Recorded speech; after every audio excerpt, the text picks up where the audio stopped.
Coming up on episode 78 of the Upful Life podcast. Is you rolling? Remember that time I played as you, Sir Charles said? Yeah. Shut the fuck up. Yeah.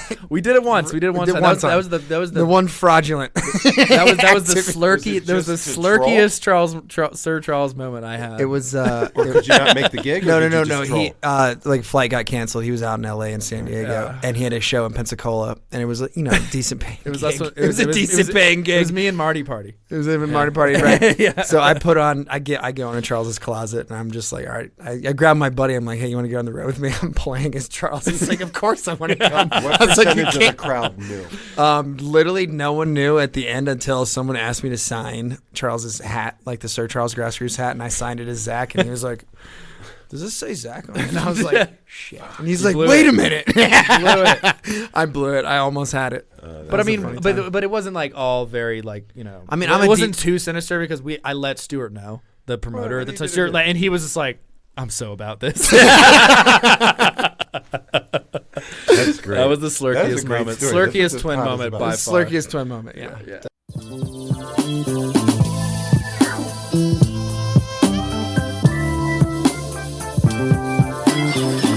a bozo. Oh, yeah, I thought you had. You recognize it. I love you very much. Many people like that.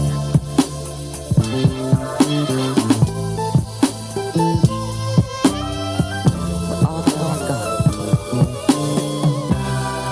Let's drink a toast forever and ever.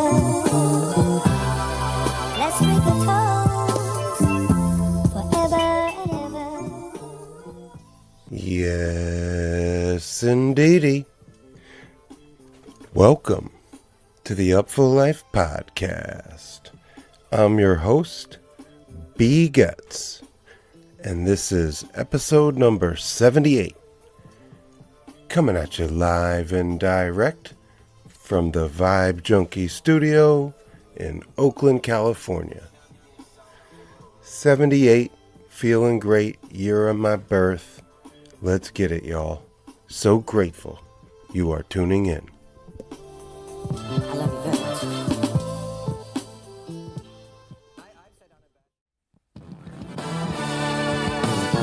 Everybody come and clap your hands up. I'm making all the people dance. We know you dig the funk like we do. I'm making all the shout for joy. Come on and make some noise. We got that new shit and that old school. The Upful Life podcast is proud to be sponsored by For the Funk of It Music Festival. August 9th through 11th, returning to the beautiful Feather River Canyon at a perfect little place called Beldentown Resort in Northern California. They've been bringing music lovers together since 2014. It's one of the best kept secrets in the festival world. It's a little gem up here in NorCal with some of the hottest, funkiest bands and the coolest and best attendees, where you can swim in the calm waters of the Feather River by day, dance your butt off till the wee hours of the morning. The last artist on the main stage goes until 3 a.m. each night, and then that's followed by dance parties with DJs that go till dawn and maybe even later. And it has a fantastic lineup for 2024, like they do every year. The headliners, Polyrhythmics, based out of Seattle, fantastic band. They've been on the pod. Cool. Also has members that have been on the pod. Also very funky band. And the Nth Power, who not only have they been on the pod and one of my favorite bands of all time, but they made up our wedding band. So this is close to the heart here for the Funk of It Fest. And the rest of the card is pretty dope as well. We got Apollo Suns, The Exchange, Object Heavy. Shout out to my man B Swizz. He's been on the pod. We got Collectivity. I was just hanging with Uriah Duffy, their bassist, when I was down in New Orleans at Jazz Fest. We got Laswell. We got Horn Mageddon, which is between 20 and 30 horns on stage all at once. And they're going to be doing a tribute to the great Kool and the Gang, who just got voted into the Rock and Roll Hall of Fame. We've got Oakdelic, the Gold Souls, Liddy DeBungus, many more. West Grand Brass Band. There's a lot happening. You can go to ftffest.com. That's one word, ftffest.com. For all the information you're going to need about For the Funk of It Festival. I'm super stoked. I got a homie coming in from New Orleans. I got another homie coming in from the East Coast. We're going to be doing it up August 9 to 11, Beldentown, California, For the Funk of It Festival. Shout out to my man Spencer. We're stoked to be involved here at the Upful Life podcast, and we'll see you on the dance floor.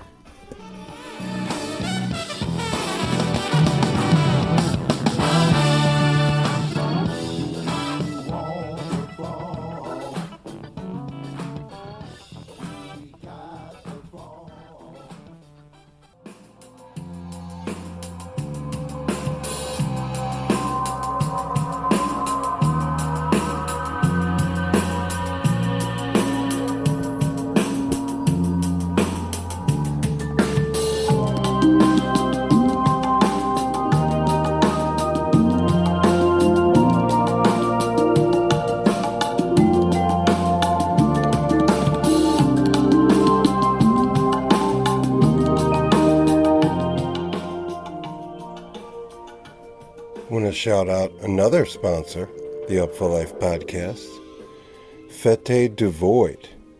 What started as a house party put on by the Iceman Special 8 years ago on a little farmland in Iowa, Louisiana, is now a full-on 3-day music, art, healing, camping festival, Fete du Void.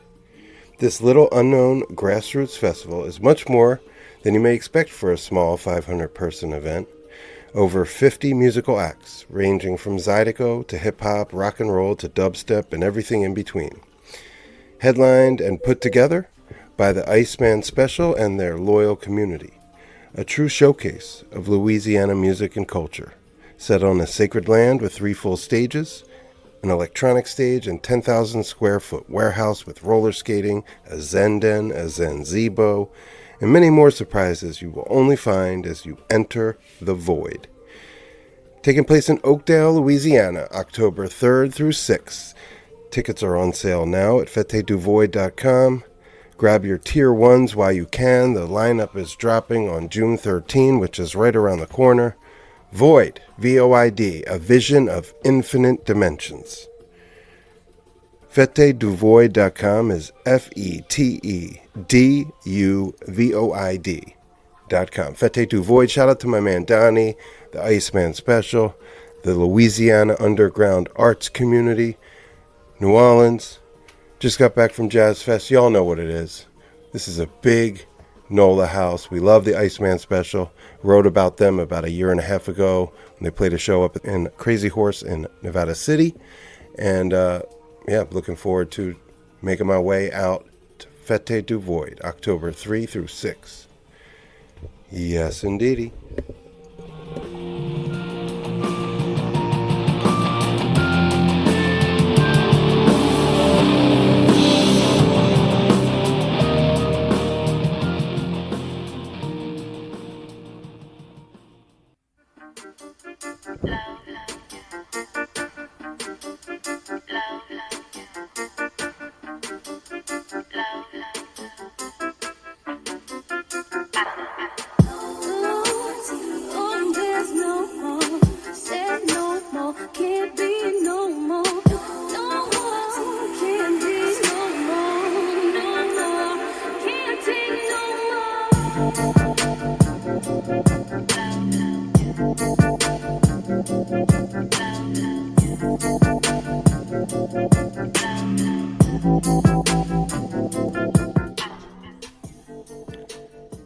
Greetings, dearly beloveds.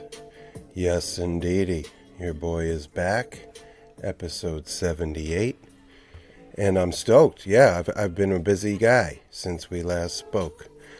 Slide by upfullife.com and you can catch up on all the things. Had a feature on the lovely and talented Miss Anna Moss and the Nightshades, her amazing debut solo record. Amnesty. You can check that out on Live for Live Music and upfullife.com. Anna Moss of Handmade Moments. She's been on the pod a long time ago. She's going to be back on the pod when our schedules align. But I have a feature. You can check her out. Anna Moss. It's called Songstress Anna Moss Manifest Amnesty on stunning solo debut. Also want to let y'all know you can check out my usual sprawling Jazz Fest wrap-up on Live for Live Music and upfullife.com. It's called We're Gonna Groove Tonight. NOLA Jazz Fest remains the spice of life. And it is, my 20th year down at the Jazz Fest. It's a deep dive on the whole shebang. And I'm really proud of this. I've gotten some amazing feedback from artists, from fans, from friends. So a deep bow of gratitude to the great city of New Orleans for always rolling out the red carpet and making us feel like $1 million. And Jazz Fest is the granddaddy of them all, the gift that keeps on giving. So we're going to groove tonight. NOLA Jazz Fest remains the spice of life. And that's shout out Live for Live Music. And then just this past weekend, Skrillex, Fred Again, special guest Anderson .Paak, downtown San Francisco, impromptu, with scare quotes, rave.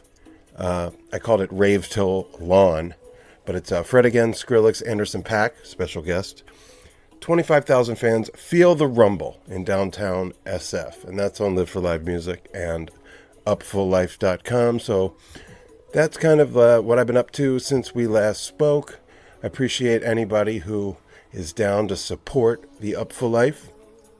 There is a support button. You can send me a couple of dollars for making you holla. Just go to upfullife.com, right at the top there. Support. It's a Venmo link. If you want to do something else besides Venmo, just send me an email. We'll figure something out. b.gets@upfullife.com. I love to hear from the people. You don't just got to send me dough. You can send me some ideas, some reflections, some constructive criticisms, recommendations, you name it. I love to get the emails, and that's b.gets@upfullife.com. I appreciate everybody who sends me a note. I've been getting some great feedback on the writing, on the podcast, but we got to keep the train rolling.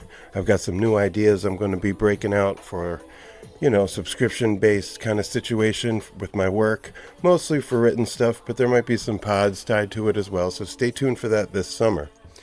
You can stay tuned for all the things at upfullife.com or Upful Life on Facebook or Upful_Life on Instagram. And of course, with regard to this podcast, if you have the time and are so inclined, please rate and or review the Upful Life podcast. Leave me a review. It goes a long way to steering those algorithms in this direction, bringing new souls, new ears, new beings to the listenership of the Upful Life podcast. And I'm so grateful whenever that happens. So yeah, leave a review on Apple Podcasts or your platform of choice. Just a few words, a rating, whatever is clever. It's much appreciated. And on that note, if you made it this far into the Upful update, I've got 2 t-shirts to give away, unrelated. But just send me an email. Let me know if you're interested. One of the t-shirts is the Let Us Praise t-shirt, which I've given away a couple already. It's a fan-made Lettuce limited edition t-shirt. And then I've got a Feste du Void, which is adjacent or a cousin to the Fete du Void, which you heard about earlier, sponsor of this pod. I got one of those. Both are sized large and run large. They're both black. I got the lettuce shirt and the Fete du Void shirt, or Feste du Void, and they're both pretty awesome. So drop me a line if you're interested. I'll pick a winner on each and ship them out on the house. So check out all things Upful Life at upfullife.com, and let's get into episode 78. You've been listening to Chief Kaya in the background. Yes, indeedy.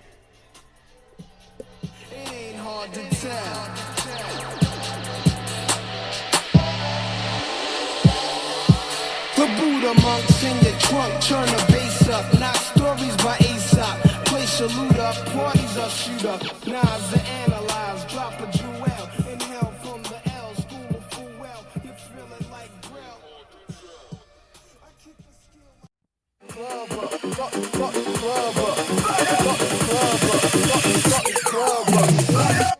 High heels on my tippies. Dough, say and Gabbana, that's on my titties. Cop me vitamins when I bite the dick. I still got the juice, bitch, bite a sippy. I will never slippy like the Mickey. Flat through your Tory Lane, bitch, I'm not Iggy. I know that these niggas tryna bang like Chitty. I am such a clutch nigga, throwing your nigga. Who wanna play with me? Wow, this one, man. Talk about a long time in the making. It is indeed my honor and privilege and pleasure, and yeah, I'm just downright giddy. It's time for the Twinzies Takeover. Zach and Charles Weinert, best known as MZG, my good buddies.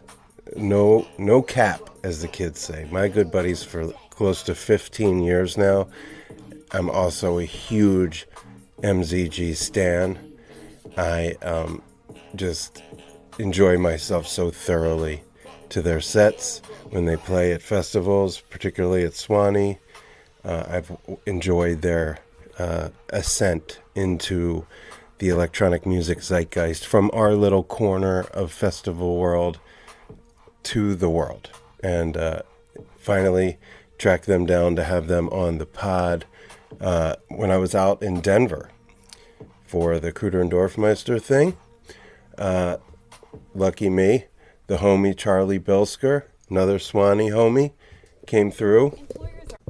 River North Media Co. up there in Denver, dope studio, set us up for success right when I got into town. And the Twinzies came through, we sat down, we chopped it up. And it was like old hat. I mean, we've been meaning to have this conversation for a while. We just really needed the stars to align, and that they did on this evening. So a little bit about these cats. MZG, short for monozygotic. They're identical twins, and that's what the fuck that means. And they are in Denver for 5 years now, but their roots go back to the 904, Jacksonville. That's when I met them. They came of age and really cut their teeth individually and collectively together, playing at Spirit of Suwannee Music Park, attending festivals there, and then performing there. They have a huge core fan base there, but they've also pivoted and made a life for themselves in Denver. So without getting too much into the details ahead of time, since we really talk all about this, journey and their evolution as music people, as fans, as producers, as instrumentalists, as songwriters, all the above. But they honed their craft in the 904. They made their way out to Denver, and they collaborate with everyone from Big Gigantic, most recently the Floozies, Manic Focus. They've played Red Rocks, they've played Electric Forest, and they're also just big sponges for music. And so they pick up on a lot of other stuff going on out there in the culture. And they're some of the most talented producers that I've come upon. And that's not just because they're my homies. It's because I've listened to the evolution of their sounds. And they even have like a side hustle, side piece, jump off project that's house music that's super dope called Duplex. So we'll get into that a little bit as well. We're just going to get the full story arc thus far of Zach and Charles Weinert, best known as MZG, my homies, and I'm super proud of what they've accomplished thus far, and I feel like it's only the beginning. And I look forward to every time they pop up on social, just their little studio session, bopping around to their latest tune. So all the links will be in the show notes, so you can catch up on all things MZG. But now, settle in. Roll one up, pour one up, go for a walk with the dog. Do whatever it is you do, because we're about to go deep with my bros, twin brothers, the Twinzies Takeover. It's finally here, episode 78. I'm your host, B Getz. Yes, indeedy. Check it out. So steady, undress, impress. Take it up. Slow, steady, undress, impress. Take it up. Slow, steady, undress, success. Everybody out there, I feel like I say this often, but always for different reasons. But this is a long time in the making. By long time, I mean, 15 years. Definitely. And it's funny how things work, where you just sort of wait for the stars to align. And we talked about doing it, but this is the time that it happened. It could be more perfect. So, without any further ado, live and direct from Denver, Colorado, with MZG, Zach and Charles Weinert. What's up? What's Not up, much, gents? man. How you so happy to be doing? here. Finally get to do this with you. Yeah, Really can't wait for this. This is gonna be awesome. Yeah. seriously, this is my first time in a professional podcast studio. Really? Really? Yeah, 77 episodes. We love that for I you. think that's. I think it's How many same for us, episodes? too. 75 are out, but I've recorded 77. So you'll be 78. You're my Consistency. birth. Okay. Yeah. Damn, nah, that's awesome. I love that. bro. I think we The should numbers and be stars are aligning. careful of the same time shit. So we try to figure out a rhythm. Okay, cool. Because again, this is new for me. Podcast studio. We got hooked up. Shout out Charlie Bilsker. We got hooked up. We got the pro mics. We got the digital recording, multi-track. We even got like this spit blocker. What are they called? They're called like Yeah, there's a name. Pop filter. pop filter. So I'm feeling like classy broad. We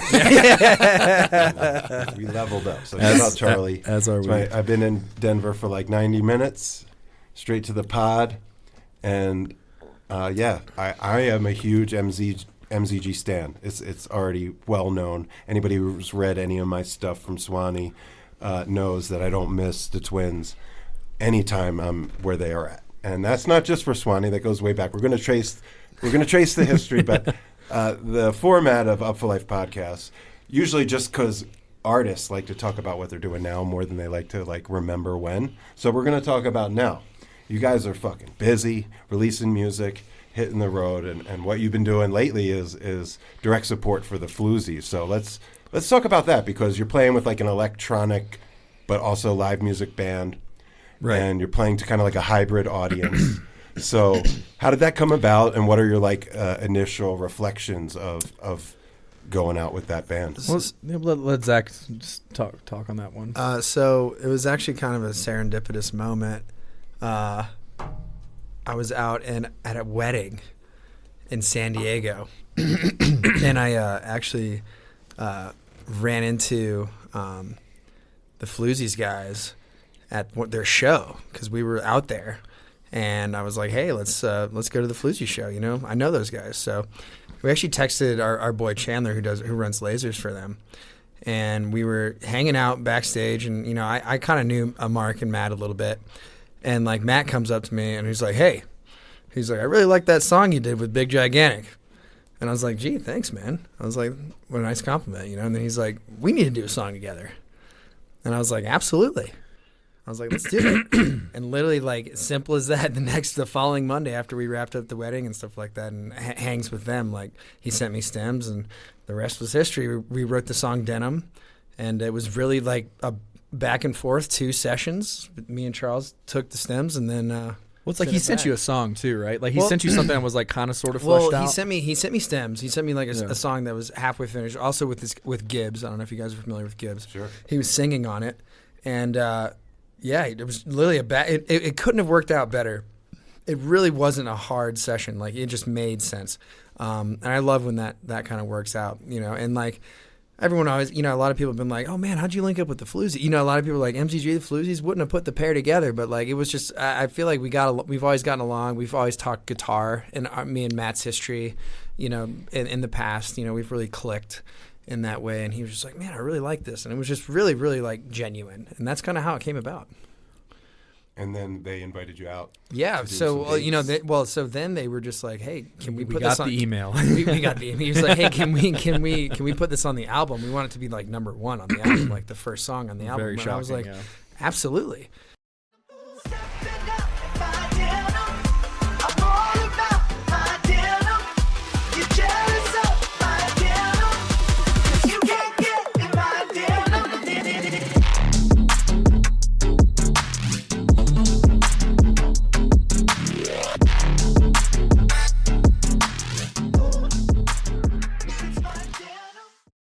like I said, just we went with the flow, and there was nothing was forced. It was really awesome, and it made a banger.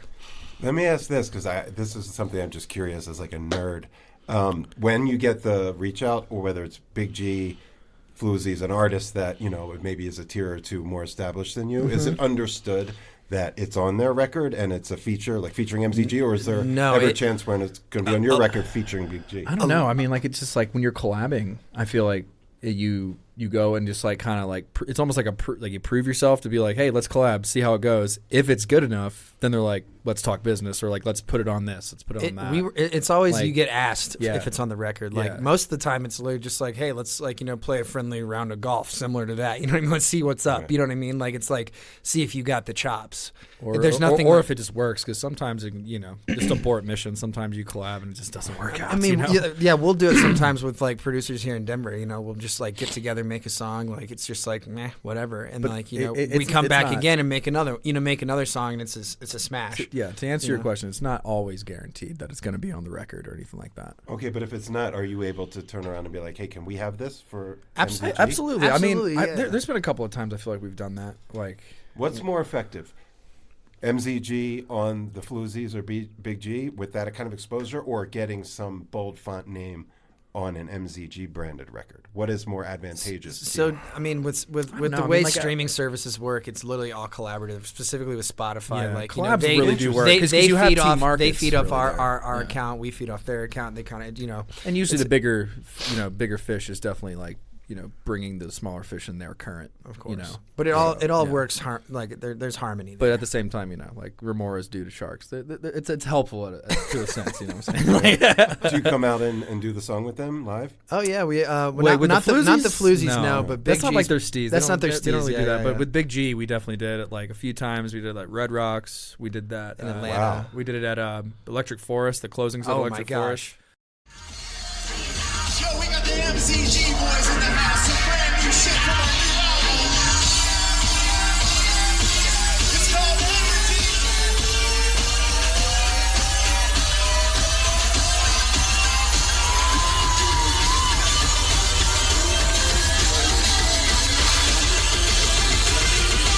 You cannot fuck with this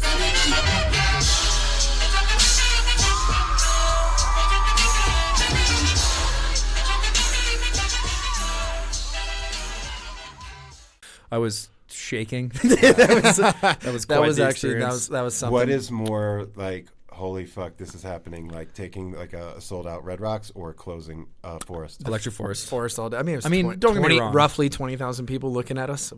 Yeah, there was something very jarring about Electric Forest, and that's just just I think the sheer numbers, and it was our first time ever being put or introduced to a crowd that size.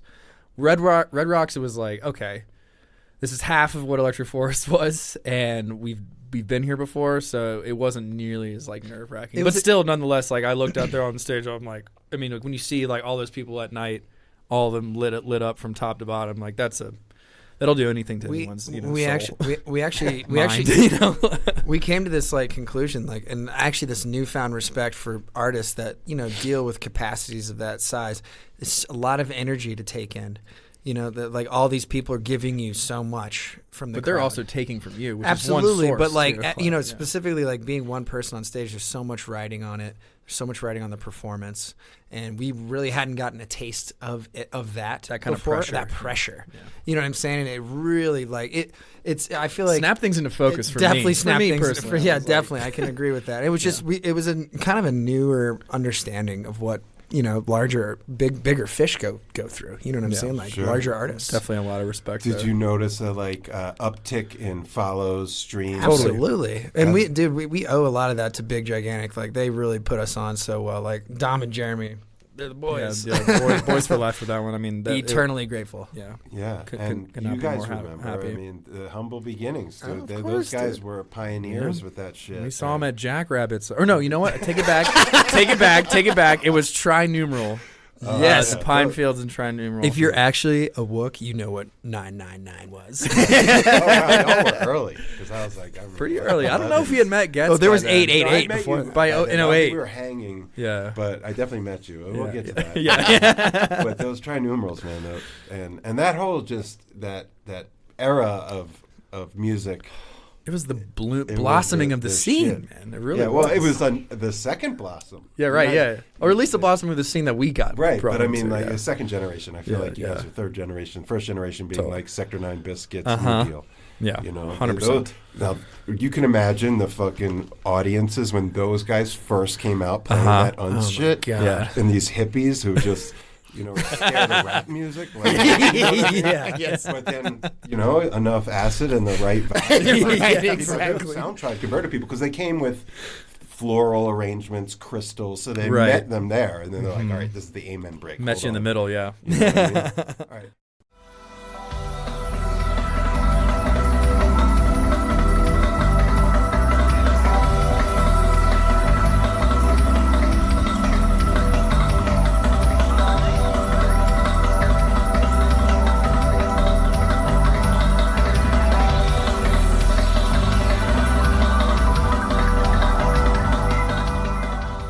Yeah, like I think back to those days and then where we're at now, and it's just like a different world, a different time. I was thinking about, I hopped in the car with some Jack's kids and went to like a Numa run in Florida Yeah. and Savannah, and was like Big G and Break Science and Numa, like either Break Science or Big G. And Numa That was the headlined. hot shit back It was then, incredible. too. Yeah. But I just think about all the people that were involved in that whole thing, and Yeah. just a lot of them are here in Denver now. Very It's- formative years, for sure. so formative, and Yeah. and I was green, man. I mean, I had done a lot of Same. shit. Well, I know. Well, yeah, you guys. How were just- green were you though? You're a Phish No, guy. I mean, I. seem pretty I've on been it. around. I I'm was saying I was very- green with the sort of budding of the hybrid, bringing programming and production to the stage, computers. Yeah. I mean, granted, like I said, there had been that first generation, but now there was like all the people that were inspired by that. Right. Right. And just watching that. So I was just, I didn't really have a head start on that, is what I'm saying. Like I Yeah. maybe did with Phish or The Dead or Right, any of that right, stuff. right. Or Tribe even. I mean, I can remember when my buddy came back from High Sierra in 99, the guitarist of my college band, and I had seen Soundtribe practice at the Georgia Theater and seen them play in 98 as a quartet playing like Phish funk, like wah-wah jam band funk. They hadn't heard Bukum or anything yet. Okay. And my friend Robin was friendly with HB and whatever. And then I just came back to Vermont and was like, oh, there's this really fucking cool band, because we were a band. I'm like, there's this cool band in Athens. Yeah. And I, just matter of fact, because, you go to another college, you see another band that's kind of doing something, and you Right. come back in town. So then he got a gig playing High Sierra with some other band, Dave Diamond did. And he came back, he's like, yo, I saw that Sector 9 band. He's like, those dudes are doing crazy shit. And, I'm and that's when it was called Sector 9, right? Yeah, yeah.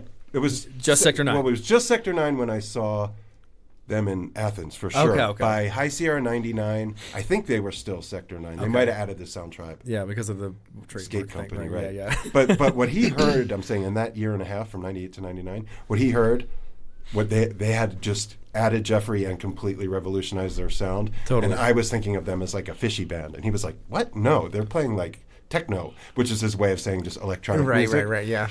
And then from there, it was just like kind of blown away by their vision. I was more a Yeah. Tribe guy than a Bisco guy. And so when I got to Jack's, the reason I bring up Tribe is like, I felt like what we were a part of down there, what I plugged into, what you guys were involved Yeah. in, was kind of like seeded by Soundtribe. Absolutely. 100%. Like they were Couldn't the agree more. band that laid the 100%. foundation. So what was y'all's introduction to Soundtribe and then just like making electronic music with instruments? I mean, I remember. I'll never forget it. I'll right? never forget it. Yeah. We went, what did we do? We actually went.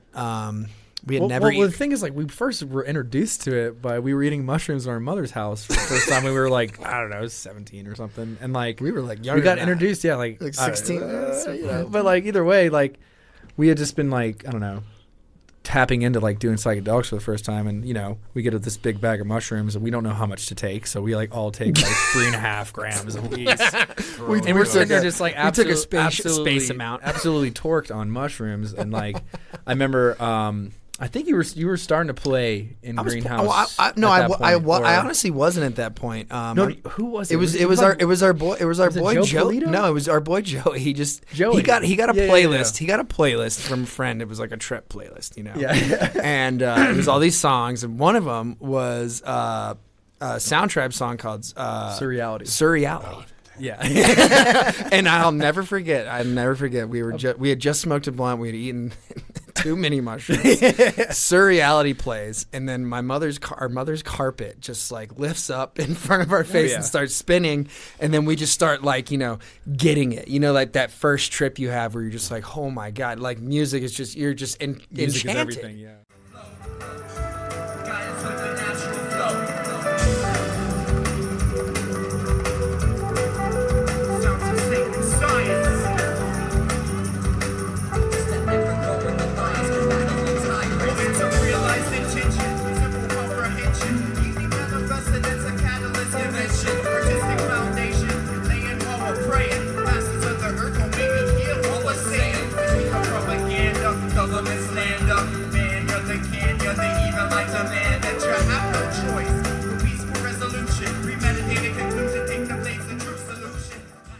You're like, wow, you didn't know that. You're like, when you're young, you didn't know there was a second level.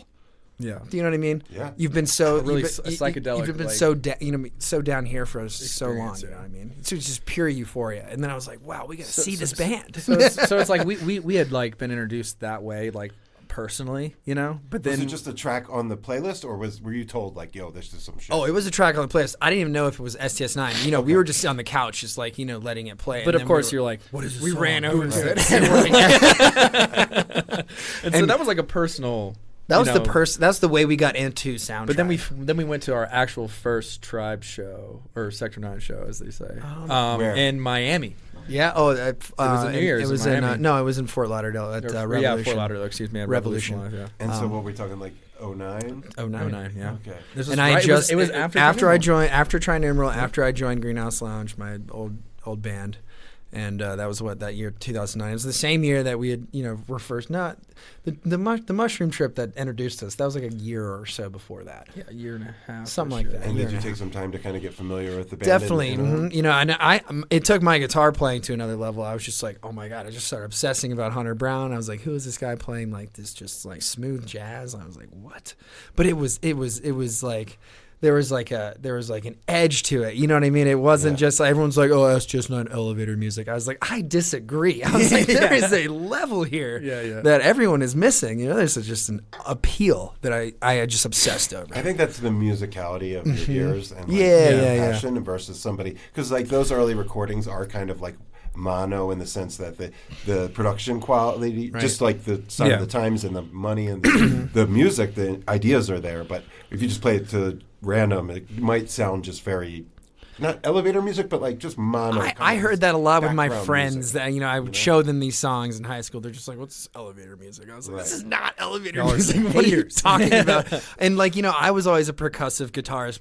I was never a solo guy, never flashy, and like I just obsessed that he was in the pocket. You know what I mean? Like HB just sits there. You know what I mean? Just rides it with everyone. It's cool. Yeah, I loved the fact that there was minimal soloing, and like for jam bands, especially back then, it was so guitar solo oriented, Right. that everything was from whether it was Garcia, Trey, the whole organism, like the heartbeat of it was like the improvisational guitar solo, and Soundtribe kind of like rebuked that and said, no, like we're going to move as one.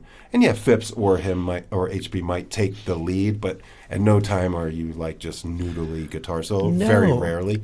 And that I think was like a big hook. It's funny because by the time I got to Florida, which was in 2008, I was off Tribe. I saw a ton between 2001 and 2005, and then in 06. The glory days. Well, yeah. I mean, look, When they had I'm a crystals jaded on vet. stage? Doesn't matter who it is. Phish, Loved it. or Soundtribe or Carl D. I'm a jaded vet. Like I'm just so passionate about the early days because that's what hooked me. Totally. But the funny thing is when I got down to Florida and the Southeast in general, that was not, people were still very invested in it and loved it. Part of it's the age. You guys got there when you did. But I just had I had these blissful experiences. I can remember in Jazz Fest in 04, a 3-setter all night, at Twiropa, or a 3-setter at High Sierra in 4th of July 2003, where they had the floral arrangements and the crystals, and then they had a paper mache gorilla Seriously, in the rafters that was like moving around. And That's so also sick. You know, Scotty come out, the rap, hip hop. It was just a different time, and then they sort of just made this hard left into computers and Electronic really music, like rigid. Which I understand that's where they were. That's kind of when we inspired, came the up, Richard Devine, all that era. But I had like one in particular, but like 2 or 3 shows where I just was like not able to tap in at all to that new thing. Yeah. And with it came some like different drugs, some different colors. So by the time I got to Florida, I was just like off that. So to plug in with a scene that was like still like pedal to the metal, Right. Sector 9, it was just kind of like interesting. And I love to just see like the different ways that it's affected people's careers, you know? Yes. You know, it's funny. I was actually, I follow this guy's Twitter. He runs Dead Beats, like the record label. Sure. He's apparently like a huge jam band guy. Loves Phish, loves Tribe, and he made an ode to like he like put, I think he shared like an STS9 DMB remix. And he got a little like not like flack, but people were like, "What is this?" Blah this blah. is recently. Yeah, I his saw name's that. his name's I think his name's Harrison, but he was like, "Look, this song is not only sick, but like a lot of these bands set the tone for a lot of people's careers." Yeah. And you have to respect that. And that's like kind of like where both of our heads are at about jam bands in general. It's like it set the tone for what we do now. What like, you know, I don't know, you have to give it a nod. Yeah, well, you don't have to necessarily love jam bands, but Right. acknowledge it. the Yeah, influence. Of course. I think when you get to a certain point in time, like the genre walls become juvenile. Yes, It's like yes, the absolutely. type of stuff we 100%. would argue us three. Yeah. You know, yeah. And it's funny because I think about that. You know, I think about how. I don't know. I was just too cool for school, and no one could tell me shit back then. Right? And when we met, like. Phish was some geezer shit, you know? And you were just it like, was. fuck that. Well, 'cause And we I were was in like, didn't understand Trey's it, a yeah. Jedi, like Yeah. straight out. Yeah, and like, like- I remember we were standing I outside of never like some did. strip mall. Oh, yeah. Classic jazz. Yeah, it was like a was it white party. called? It was like What was a it white called, party. bro? And do you remember it was like we were all I in, like, know exactly bathrobes what it and was. shit? Yes, I remember the one I you're know talking it about. And we're having this like the knockdown, drag out talk about, and I'm telling you guys like Phish has come back. You guys are in for it, like, and they're like that shit is over, bro. Yeah. You know what I mean? And then fast forward to Bear Creek 2011. I'll never forget. Yep. Trey just finished playing on the back stage, and we're walking to the porch stage, and you guys are like 3 feet off the ground. Yo! We were so wrong. I was like, and you were he like, is you were a like, Jedi. you were like, boys. Cool. You guys were like, boys. That's just a fourth of Phish. That is 1/4 of Phish, and look at how happy you are. Tell me about that journey. Tell me about like just rejecting some shit as dinosaurs and then finding on your own like the secret to that universe. I'm just like starting off very like egotistical, Well, like you know, young men, and then getting rocked by life experience enough to a point where you have enough ego depth to be like, oh, we'll give it a shot. Well, like for me at least. Also, like, I feel like when you're young, you go through a maximalist stage. You know what I mean? You're like, this is it. You know what I mean? Yeah. You're just kind of like laser focused, blinders on. You know what I mean? You're just like a strong young pup, just trying to like this is it. get to the finish line, and like there's no finish line. You know what I mean? It's like give it a try. Try it once at least. You know what I mean? And like Don't knock it till you try it. Not just with food, music as well. but it's also like, I mean, even as like, a guitarist and stuff like that myself, like, my first exposure to, and everyone's first exposure to Phish is like soundboards, right? And it's like, if you're not used to like soundboards from like being at a show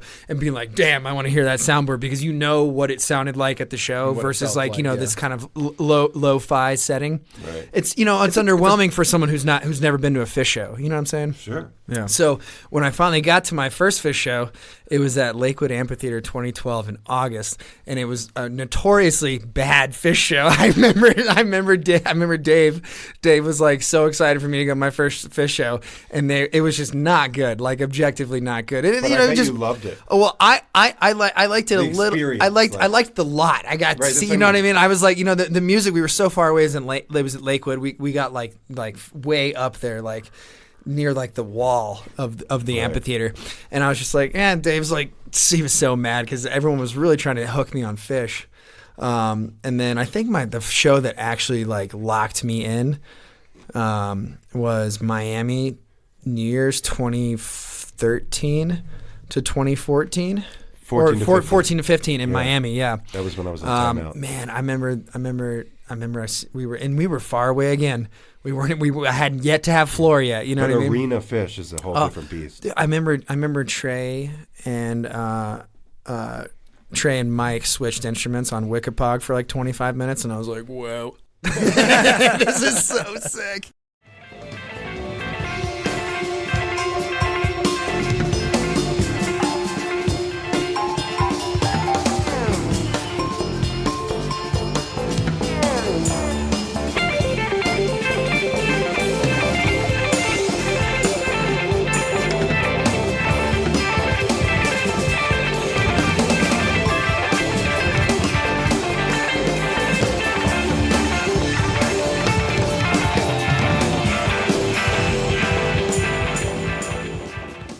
And we were just we were up there in the bleeds and just like absolutely losing our minds. And I was just like, this is amazing. And I was like, I couldn't believe how hooked I was that far away.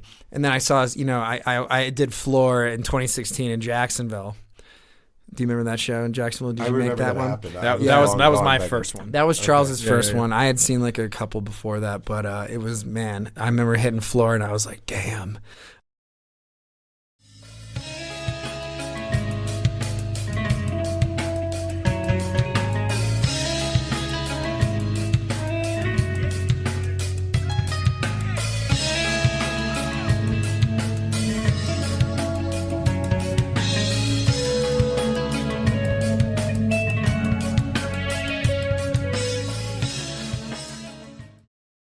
I know it was like peaks and valleys with GHL, but of course, at the same time, like that band was able to be like a kind of like a nucleus for the crew. A lot of fun. Right? It was, man. It was like incubation. I hope you have like, respect and fun absolutely memories of no, because it was a good time for us, even though it was a grind for y'all. It was definitely a grind, but like I was still so young, man. It was funny.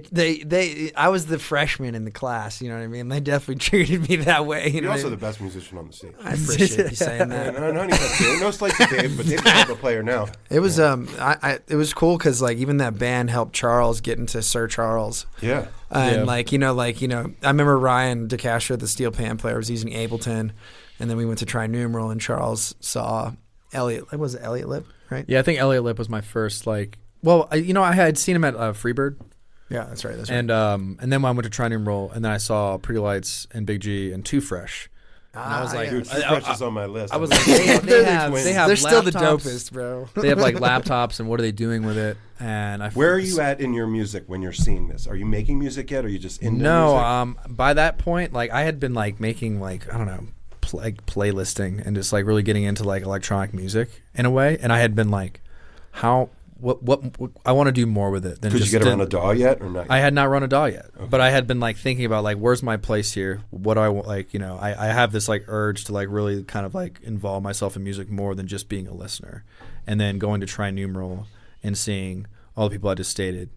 And I like asked whoever, I forgot who I was with. I was like, "What are they using? Like, what is that program?" And they're like, "Oh, it's Ableton Live." So I was. What number Ableton are we on now? Oh, it was 8 or 7. It was 8. 7 or 8. It was one of the two. It was 7 or 8. Something like that. Yeah. Were you using it yet? No, I was just familiar with it with DeCastro. Ryan, he was using it like as a little like a sampling and stuff. So what's the first move? You come home from Tri Numeral. What do you get? I got Ableton Live and a Mac and stuff because we were just getting into college. So I was getting like a computer for college, and I was like, well, I want to put something down on this laptop. So I got Ableton Live.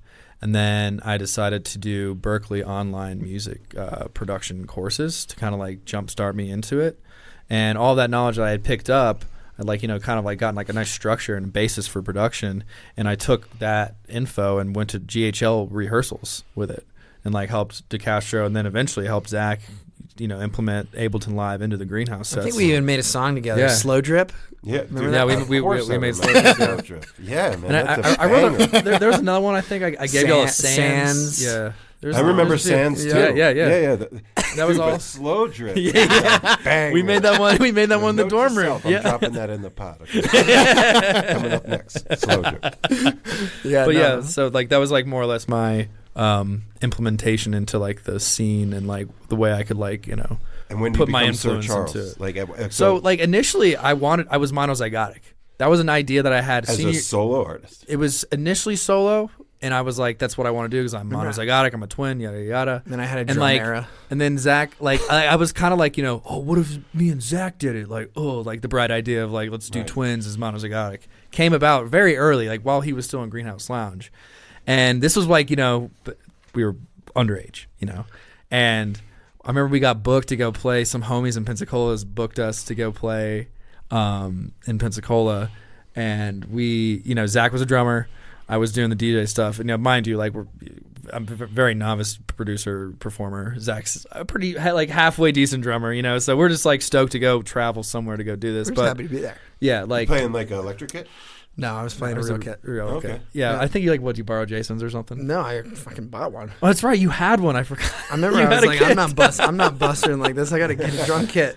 But and I practiced my ass off too. So even like just to speed it up, like we played some shows as monozygotic, but like I realized at the time I was very inexperienced, and I thought what I had there was a very good idea, but I just didn't know what I was doing, so I didn't really want to like possibly drive this into the ground, and so I decided to like take a step back to be like, Zach, you do Greenhouse Lounge, I'll just do a solo thing.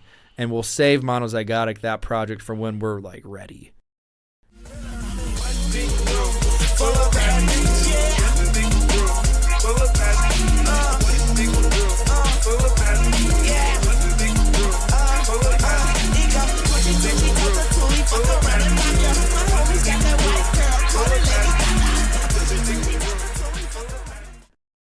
Like I had this long-term plan to like really like put it on the shelf until it was time. So, I went and like it was Purple Hatters Ball, I think, when Big G was headlining. I forgot what year, 2010, 2011. I think it was 2011. 2010 or 2011. But and I was just like, hey guys, monozygotic's not gone forever, but I'm just gonna go buy Sir Charles now. Deal with it, or whatever. Like, and so we did that for a while. Got my feet wet. I started to like actually hone some more skill. And then it was right when Greenhouse Lounge was starting to, like, I don't know, Zach was very happy with it, and things were just kind of like, we were all needing space. Just dispersion. And, like, and I realized, like, Sir Charles hit this, it's not like a plateau, but it was like, hey, now's the time to strike because you know what you're doing now. Zach knows what he's doing now. And if you're going to do this monozygotic thing, let's hit the ground running now and really, like, jump in. So that's, like, kind of like the history of, like, how monozygotic became to be now.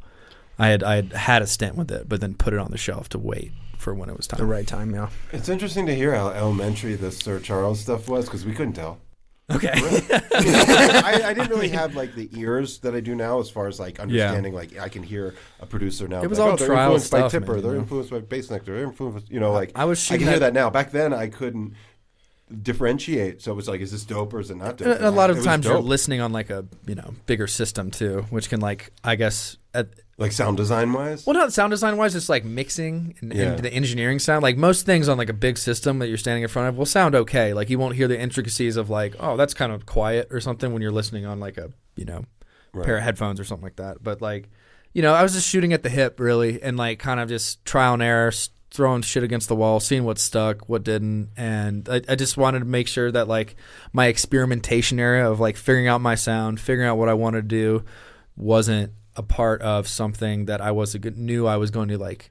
I knew Sir Charles was like what it was. It was like, okay, this is something that you want to do. Even with the name like Sir Charles, it's like geared towards myself, and it was just that experimentation era where I'm just like, hey, in due time, I'll fine tune my sound and like just my skills as a producer and eventually a DJ as well, because that was the whole point is like I hardly knew how to DJ either.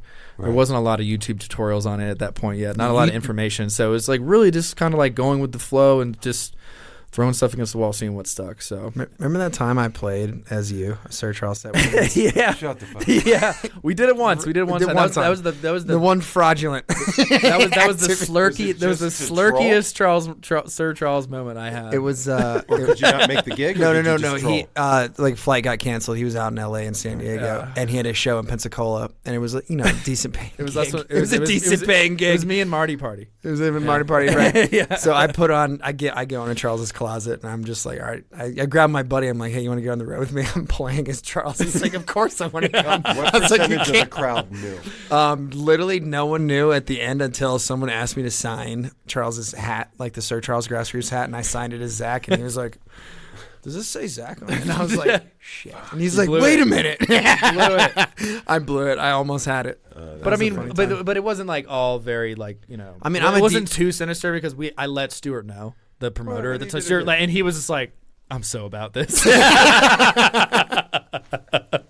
That's great. That was the That is a slurkiest great moment. story. That's what Slurkiest this twin pod is moment about. by The far. slurkiest twin moment. Yeah, definitely. So let's stick on the twins thing for a sec because, Okay. you know, obviously as kids, you guys do everything together. You fucking dress the same, all the same activities. Well, I seen the swim trunks pic. That was mom's. That was mom's. What'd you say? We look like little stockbrokers and fucking. He said we look like little stockbrokers from Montauk. Yeah, that great fucking comb over. So. But I'm just saying, so you guys do, you know, your childhood up through high school, just pretty much Siamese, right? Yeah. And then you go off to do GHL, and with that comes like a life separate. And then you're left to kind of say, all right, where do I fit in here? Right. Oh, I dig what's going on over there. Let me figure that out. Yeah. And you guys sort of pursue independent endeavors. And then the collision. Charles was really into fitness when we were younger, and he had always kind of like listened to house music, had a lot of playlists. So like in that regard, like he was kind of queuing himself up to be a DJ, no pun intended. You know what I'm saying? No, He just didn't know it yet. Like you know I what had mean? literally like made playlists and been like, I want to do more with this. I was like, because I'm like, So I'm you were a gym rat? exercising a big gym And you rat. were a surfer. Massive. I was gym- I was gym Well, I rat was surf. also surfing too. He was just a better surfer, and like I was more on the competitive side. He was doing it for like I was recreation. going with the flow, bro. Right. That's me.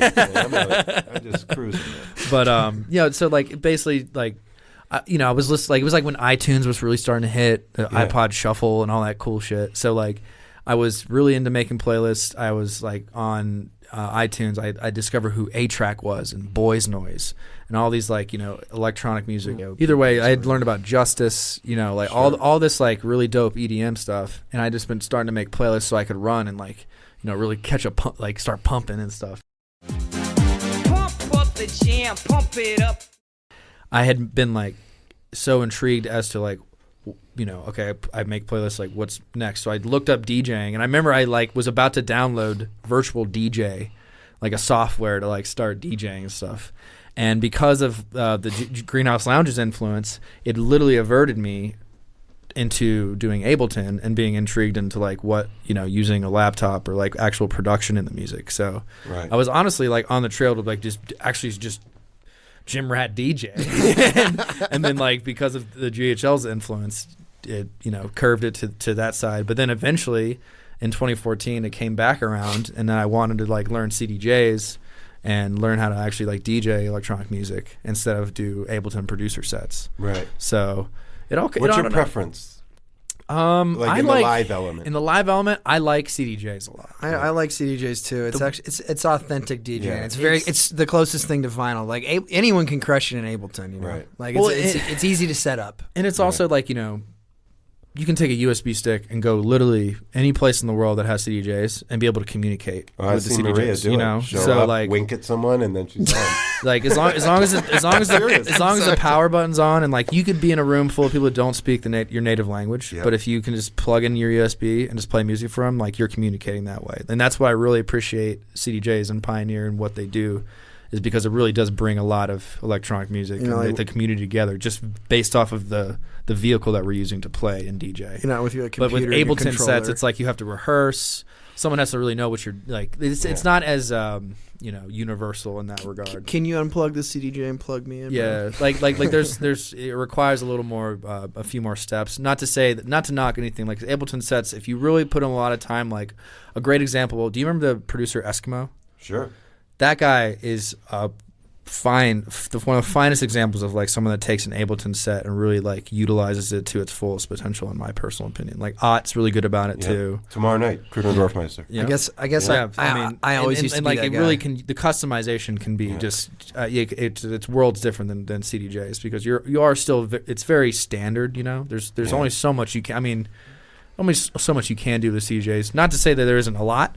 Like, you know, James Hype is one of those guys that can like take a CDJ and make it like an instrument right in front of your eyes, you know, and it's not nearly as much of an objective thing. He can make it very subjective. So it depends on obviously the user, but I just remember the Maximus overall, stage of it. You were just like, you know, we were only like Ableton. Oh, you yeah. know? Yeah. And I guess Very, I very was I guess I was egotistical teasing myself because I was like, can we unplug these CDJs so I can plug in my computer? I've heard that. You know what I'm saying? Sort of like there's, you know, people judge where you're from and what you think, but people, CDJs are hard. Right. Well, I was going to podcast I did with Kruder and Dorfmeister, like they are DJs first. Vinyl, they sampled vinyl into like, you know, the SB1200 MPC era, right? And then they came back for their 30th anniversary and they're doing it on Ableton, and it's incredible. Like it's like what you're describing, Eskimo, just all the bells and whistles and very, very intentional. And singing into it, making loops, all that. Percussion, Even like all Anthony of it. Thogmartin from he's Papadocio. a pioneer. Oh my Yeah, God, sure. he's still a pioneer. But you guys came inverted, you know, reverse engineered. So you're coming from Ableton,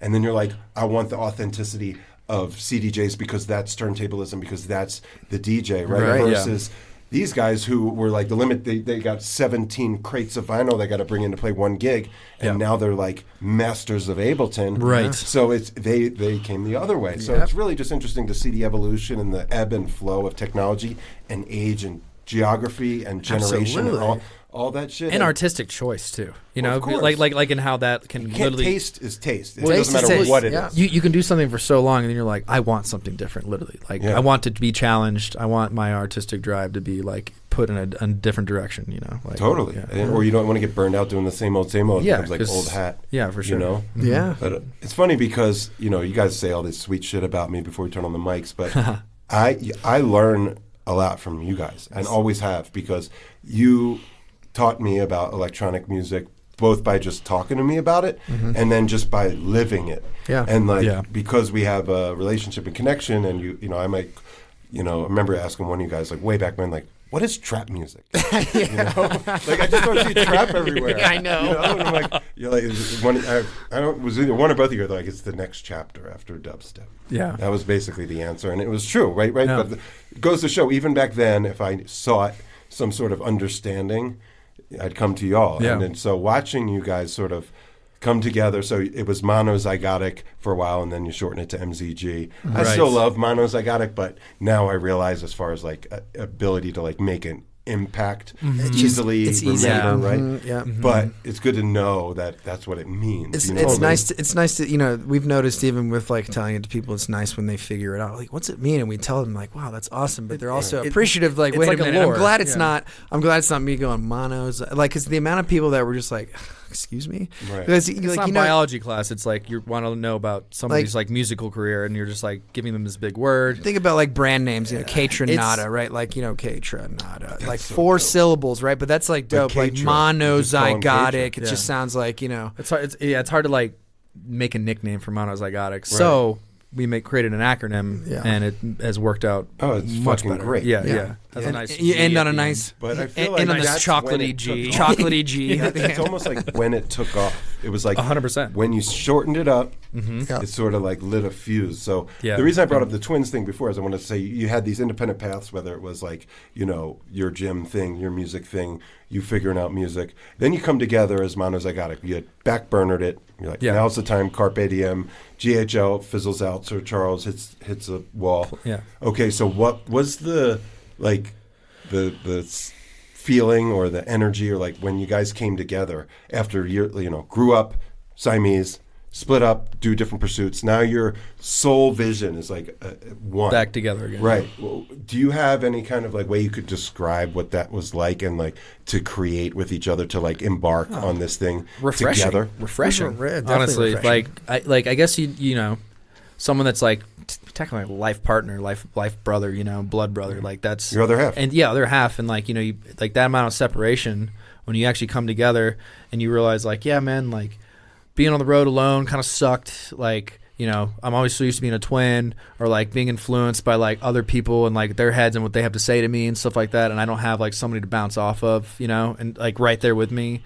Or, you know, Zach being like, you know, I wasn't playing that good last night. Like there's like the different like woes of like being in a band, being a solo DJ, and like you can like come together and be like, oh, nice. Like we have a mutual understanding of like, you know, we're on the same kind of like playing field of like, I've had my issues with what I was doing. He's had his issues with what we're doing. How can we come together like we know how to like, I don't know, combine forces in the best way possible. So it was really refreshing, honestly, just have someone that you're like, we like the same things musically, taste-wise. We dress the same, on the same page. There's not like we don't argue a lot about creativity and like, you know, like since we already are kind of like made out of the same cell, we already feel like, I don't know, it just feels more familiar, you know?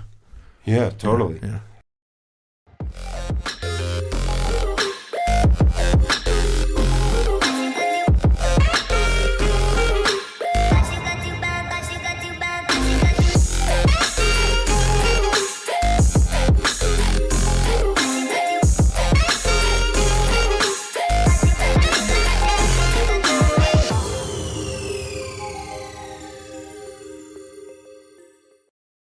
Did you find that like you had to sit down with like plans, or did you just like get over some DAW and instruments and just create? Oh no, we just Really, we started off. We were just like really we were influenced by Soulection heavily at the start. Dude, God, that was like the Soulection, that's the sexiest, hottest shit. golden That era. Poppin', Oh my God. 2015. Yeah. So that's like that was the hottest shit. You know, we were just like, let's make stuff like Soulection, you know. And he was like, yes, let's do it. That's what influenced us, because like, you know, some of the trap stylings like were a little heavier for us, like back in the day, like, you know what I mean? Like it wasn't like exactly our steez. And then Soulection came around and it was just right. Like J-Rob, Sam Gelatry, I don't know how to say his last name, and then Esta, and then that's Sango, Florida too, right? So oh no, those were Cali kids. Those were Yeah. Cali I kids. always thought they were like No, well, Miami, J-Rob's Maryland. Yeah. Okay. Or Baltimore. How did you guys Baltimore. find that? Like, who puts that in front of you? Who put us on? SoundCloud era. Honestly, K-Tronada. It was K-Tronada and Mr. Carmack, and then they were like, Mr. they Carmack, had I think, Soulection on their little taglines, like, you know, in their bios. Totally. Yep. And we were just like, what is this? And then just dug deep, got into Joe K, and Joe K is just like the dopest like curator ever. Yep. And then we actually met Julio, who worked with Joe K at the time. We met him. Where did we meet him? I think it was Miami Music Week. Yeah, we did. We played a barbecue. We played the Soulection barbecue down there, because I was thinking Miami too. Dude, that was just the hottest era. I mean, of like music, man, if for you're the me. hot shit, Miami's gonna accept Is you with Soul open Clap arms. Miami? Maybe I'm confused. No. I know Soul Club though. Sure. So you guys come together and you're influenced by Soulection, and you're like, let's do this shit, and you kind of just kind of dive in feet first with no real plan other than let's create. Yeah. Or did you guys have some song ideas like you brought? This is We like I was starting to play keys. Yep. And then Zach was on teaching guitar. yourself.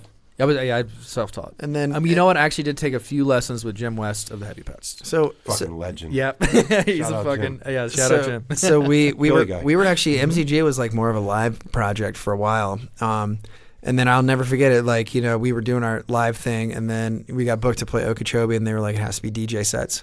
And we were like, cool. So we curated a DJ set, and man, like the energy and response that we got from our DJ sets versus our live sets pushed us away from live sets for the time being, because it was just like people were waxing poetic about it. Like we had never gotten that kind of feedback and Are praise. you MZG yet, or We were definitely MZG at that point. 2014, the end of 2014 was the time that we officially made the switch from monozygotic to MZG. Yeah. We'll never forget it. Cisco Adler. You know that cat? I know Cisco Adler and his dad Lou Adler. Yeah, who's exactly. A fucking legend. Also a legend. We played a show with him, and he couldn't pronounce our name for shit. Yep. He called us monozygotic. Monozygoto avocado. Yeah, I'll never forget it. And he just sat us down, had a little pep talk with us. He's like, Talk boys. about an era. Just Cisco Adler. That's what I'm Uh-huh. gonna say. That's a Oh, fucking dude. era. I'm sure if we see him again, like Swayze, wow. yeah. Yeah, Right, him and Swayze. Was he the guitarist for Swayze? Swayze, Yeah. Yeah.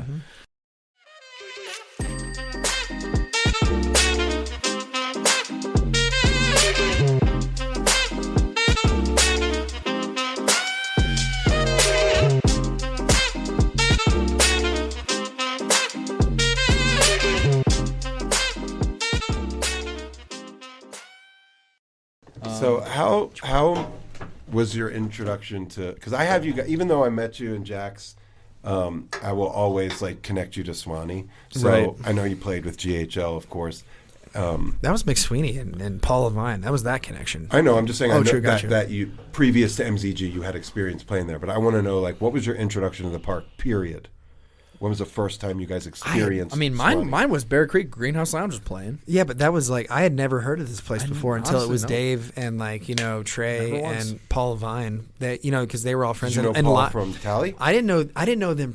I think I may have met them briefly, and I was so young. I was just Engine meeting. room? I'd Yeah. never met that many people in my life. Like my social circle was like high school at that point, Right. and like they were just like you got to like Dave was like because we played at Engine Room, and Dave was like you got Which to is meet you got Paul's club in Tally. Yeah, you Right. got to meet. Okay. He's like you got to meet Paul. You got to meet Lyle. You got to meet Skylar. You got to meet the all, Sex Manatee. All Sex of them, yeah. Manatee, Yeah. like all like the entire Tally crew, like Kurt, like all those people. That's how I like heard about it. James. And I remember I had like I think, dude, I was still in high school. I remember I was a senior year. I had like a test. You don't have to whisper. And I could. I was like a senior in high school. And like I remember I had like an exam or something like that, and like I couldn't make Purple Hatter's Ball, which was still called I think Down on the Farm. No, Down on the Farm was Bear Creek before Bear Creek. Okay, excuse me, my bad. I'm just Purple Hatter's Ball was that one we missed because that was one we missed because were supposed to go, but we didn't. We were supposed to. I was supposed to play, but they were just like, "Yo, it's all good. Like, we'll have someone like fill in." I think Jeremy's filled in or something like that. Jeremy.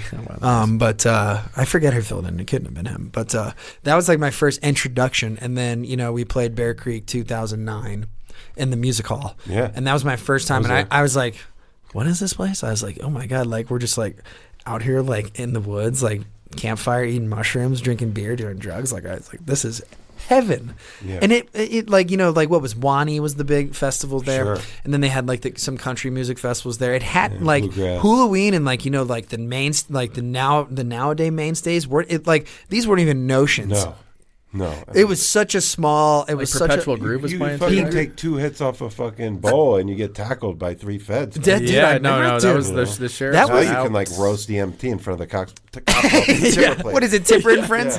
That thing, the Yeah. journey from, from where everyone was Well, getting so that was- absolutely wrecked by the cops. That yeah. was our first introduction. You've was never to really the- been to Suwannee unless you've been tackled by a plainclothes cop.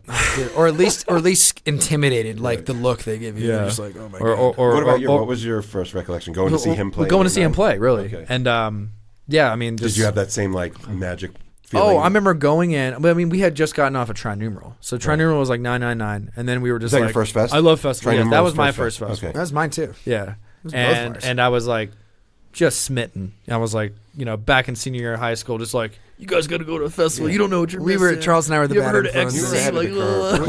Like, we were the bad influences. we were terrible influences. I was editor-in-chief We of were the school vampires. newspaper, and I came back, and I'm just like, festivals are everything. This is fucking SGS9. Everyone's like, what are you talking about? I'm You're like, listening to this right now in first period. Like, just forcing it. Like, I remember, like, learning about Skrillex and all this, and just, Oh, like, man. trying to turn all these kids on to, like, all this electronic music. But anyway. Yeah.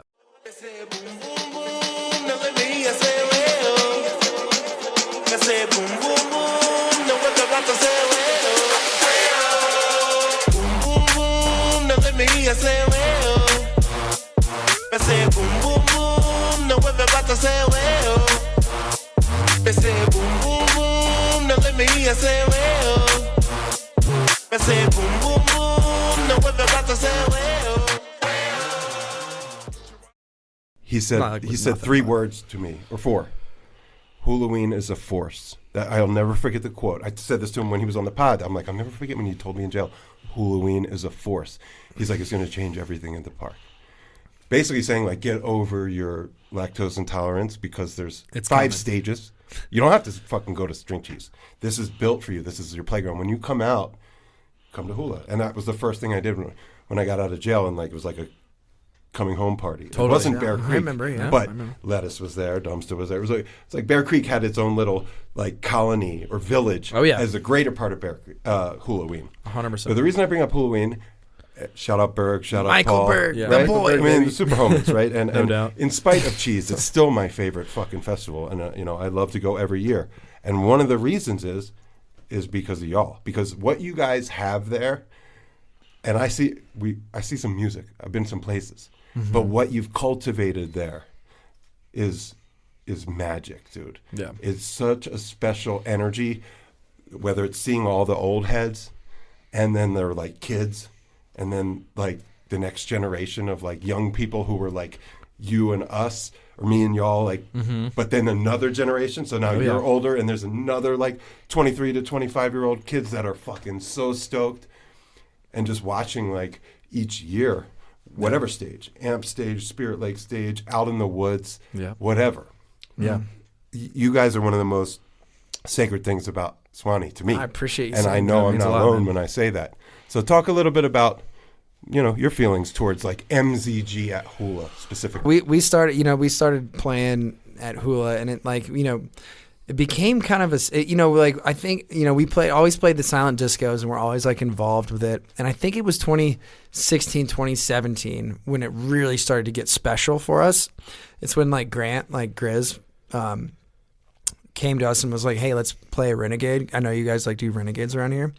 And it was during the day. It was like at 2:00. Because I gotta go after this. He's like, let's throw down. And I'll never forget how special it was. Like Grant hit us up and was like, "Yo, let's throw down, man!" Like during the day. And so we set up the CDJs and the speakers at Camp Reddit. And man, dude, we pulled this crowd from obviously due to Grant's prowess. I think he sent out a tweet or in like a Snapchat, and everyone just bombarded our campsite.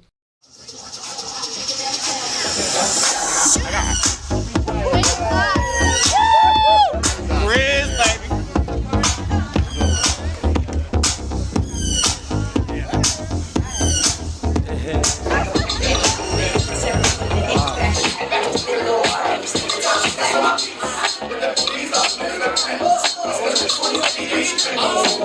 You heard they getting down in Colorado on the way to I got a new one for you. I like the way that sounds. I'm about to do it for you. I like to break it down. This one is got me. Grant really put us on in that way and kind of highlighted us as being a special part of the park as well. And, we're eternally grateful to him for that whole experience, too, because, he really just did that because he enjoyed playing with us. And, because we had played. It was definitely icing on the cake, but we had been, building the cake since 2013. I just remember. I remember you guys playing with him. Was it more than once? We played with Crispies, right? Yeah, it was at Crispies. Vlad? It was at Camp Red. We've done that before. With Vlad's gear. But I just remember that moment. I remember that morning. I remember that moment. I pictured Everyone was like, "Holy shit!" These guys. It was pivotal. It was pivotal. Yeah. It changed. It was a crazy weekend. I almost got arrested. Yeah, Charles on the way. On the way. Yeah, on the way. For weed. Oh, yeah, we were God, trimming so in San Francisco at Woolly's spot. Matt Woolly's. Yeah, Legion of Bloom, and one of their former sponsor of the pod. Oh yeah, just came Shout back. out Brant. We came back from you guys smelled like weed. Oh, dude, everything smelled like weed. And it was funny. The officer was like, he was like, "I smell weed," and I was like, "You do." I didn't even bullshit. I didn't even bullshit. Exactly what you smell. I was like, it's exactly what you smell. I was like, we don't have anything on us, And that's right. And then he ended up finding this old plastic. Well, bong. it was just one of those silicone grade, kitchen grade silicone bongs. The ones that are foldy. Yeah. So I had it separated from the stem and the bong. And I don't even think you remember having it. No. It was dude, we were coming off a haze, trimming weed in San Francisco. Either way, I had had it in there and it was separated. It's like Pescadero, right? It was it was Pescadero. No, that wasn't Pescadero. It was Hollister. Hollister. Okay. Yeah. Anyway, I basically, long story short, the cop's searching the car. He finds my bag. He opens the bag and he finds disassembled silicone grade bong. He looks at it and still in the bag, and he looks at me. He's like, "If this is what I think it is, I don't want to touch it." And I'm like, "What do you think it is?" And he's like, "Is that a pocket pussy?" The funniest story. It's a small ass bong. I was slightly offended. I was like, "Oh, you think it's this guy thinks I'm no, I didn't say yes. This is where I almost pass out. Because I realize I'm dealing with an absolute just ding dong here, right? He is just not a smart cat. And so I pick it up and he saw our musical equipment in the back. As he was searching the trunk, we had CDJs, the whole thing. And I'm like, it's my kazoo. So I put it together, and I like, I'm on the side of the highway, like on the way to Hulaween, and I'm playing kazoo noises for a cop Out of a bong. and I'm like, like, and dude, he bought it. Wow. He bought it for breakfast. Well, he was also this guy had the fattest dip in his mouth. was Like dip I'm spitting in the surprised he was car. standing up straight. Dip spitting in the car. He was a ding dong, Dude, those Just- the cops in that area. Anyway, Country I don't know how Yeah, we ventured just, off into that story. That story was hilarious. No, it's But great. anyways, like to bring it back, we had a crazy weekend already. I thought I was about to hit up Lyle Williams and ask him for bail money. Like, that's how, because I'm like scared to call my parents type shit. And like that didn't end up happening. They ended up letting me go and gave me like a written ticket or something like that. And it ended up being nothing. But after that weekend of like going through all that, when Grant came through, we were texting and he was like, "I want to do a Renegade." And this is all like based off of the relationship we have with our friend Lane Kelly. He's the videographer for PL right now. But like that guy has been such a like pivotal dude, and like the connections and dot connecting between people like in our like I don't know kind of like scenic community. Absolutely, yeah. No, And he's a big dot connector. and so like that went from we played Renegade with Grant, and then after that this was when Joshua Space Jesus was doing his thing, and we ended up playing like a Renegade with him, and that's when the ranching incident happened too. Oh yeah, good lord. Yeah. So there's like a lot of legendary like. You want to talk about the incident? Oh, we can talk about it. I have like a mix that's named like Hidden Valley. Yeah, something. so that's that's why where we it came. named That's where it came from. That's a great mix. All right, so I'll give you a brief synopsis. So we were playing that late night with Joshua, and the party was just pumping. And you know how shenanigans go at like 4 o'clock in the morning. Like people just will bring random shit to the DJ booth and just set it down. And I remember this big bottle of ranch dressing got set down right in front of me, and I remember Brock smacked me on the butt. And I was like, "I bet you won't spray the crowd with ranch." And I was like, "What?" I was like, "Dude, you're a madman. You're insane, right?" I had no intentions of it actually reaching the audience, but this was, but it was a big bottle, and so like I was pretending to do it, and like Brock like still like was kind of egging me on. He's like, "Do it, bro," and I was like, "Okay, well, I'm just gonna like spray it and like intentionally like miss the crowd," because I was like, it was far away, like the Incendia stage, like it's a decent distance away, like the pit. What that with they the have. fire and all. With the fire and all, So I was like, like it'll just be like a quick little joke, right? So as I squeeze it, dude, it must have had some sort of like air bubble propulsion, because this thing launched way further than I had expected, and it just laced. It laced the front row, right? And instantly, like vibe shift, mixed reviews, So I'm like trying to pretend. I was like, looking around like, like, Jesus, this is not good, right? Tour manager comes up to me, like a few minutes later. He's like, "They're pissed," and I was like, "God damn They it!" being the crowd. The crowd, yeah. He's like, "They're pissed. You got to do something about it," And it's 4 o'clock, 5 o'clock in the morning at this point. 3, 4, something it is just shenanigan hours. Yeah, and I'm witching like, hour. "Good God!" Yeah. And Brock and all my friends are just laughing. Like I am the laughing stock, right? And I'll never forget, dude. I go up to this, these girls who I spoke to, like I left the DJ booth while Joshua and Charles are DJing, and I go out in the front row, out near the gate, and I go, "Hey guys, like I am trying to explain myself. I'm like, hey, really sorry, I did not mean for it to go that far.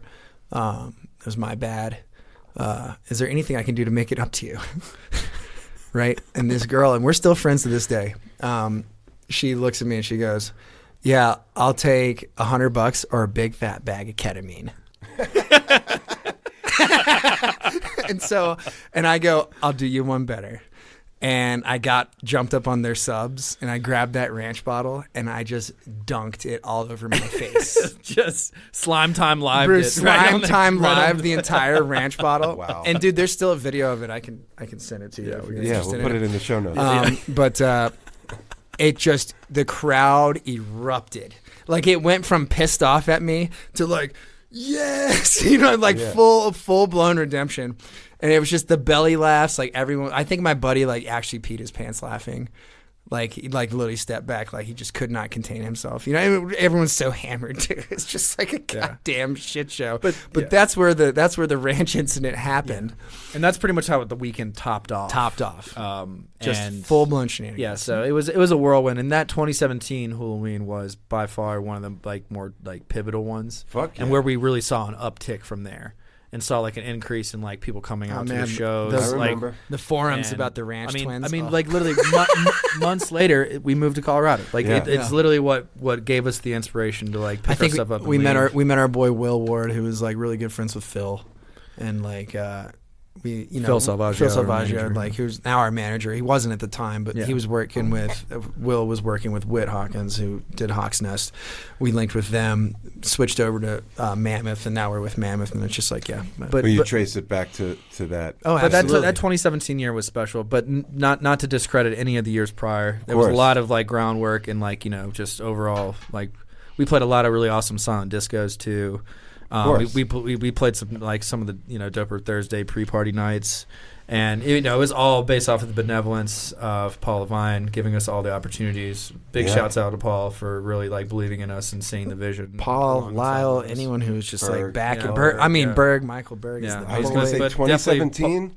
Paul was the biggest advocate, man, for such a long Paul's time. been down since day one. Yeah. And that's where I met Berg, and I think Berg was side stage watching that entire ranch incident happen. No, I think he was, honestly, he was, because he was, sitting there, he's like, these kids are bananas. These kids are bananas. But I think he saw me rectify it in the way, in that way, and fix the vibe of the party, and, he was kind of like, you guys are the shit. Yeah. I mean, dude, that's a G They move. can doctor the vibe. But that's why you called it Hidden Valley, because I remember now it comes to me, the reason I have the mix is because you guys played such a sick set, and I was like, I'm going to give you guys a bunch of ink. I'm going to give you a couple paragraphs, and I need music to go with it, because you're too new. If it's Lettuce or whoever, they could just Google it or go to YouTube, but there's not really MZG out there. So I was like, can you guys give me a mix so I can embed in the article? And you sent me over the Hidden Valley mix. Our whole because I remember you're like, do you have that silent disco set recorded? Right. And I was like, I don't, but I have the playlist, and I'll just recreate it for this setting. And we're like, what are we going to call it? And I think we had mentioned to you about the ranch thing. Yeah. You had heard some murmurs. Oh yeah. It was out on the street. It's even in the project, my whole existence is it still hasn't left. It's a Larry David on steroids type shit. Often misunderstood, trying to explain myself. You know what I mean? I swear my intentions are good. I did not mean that. You know what I mean? Of course. So, yeah.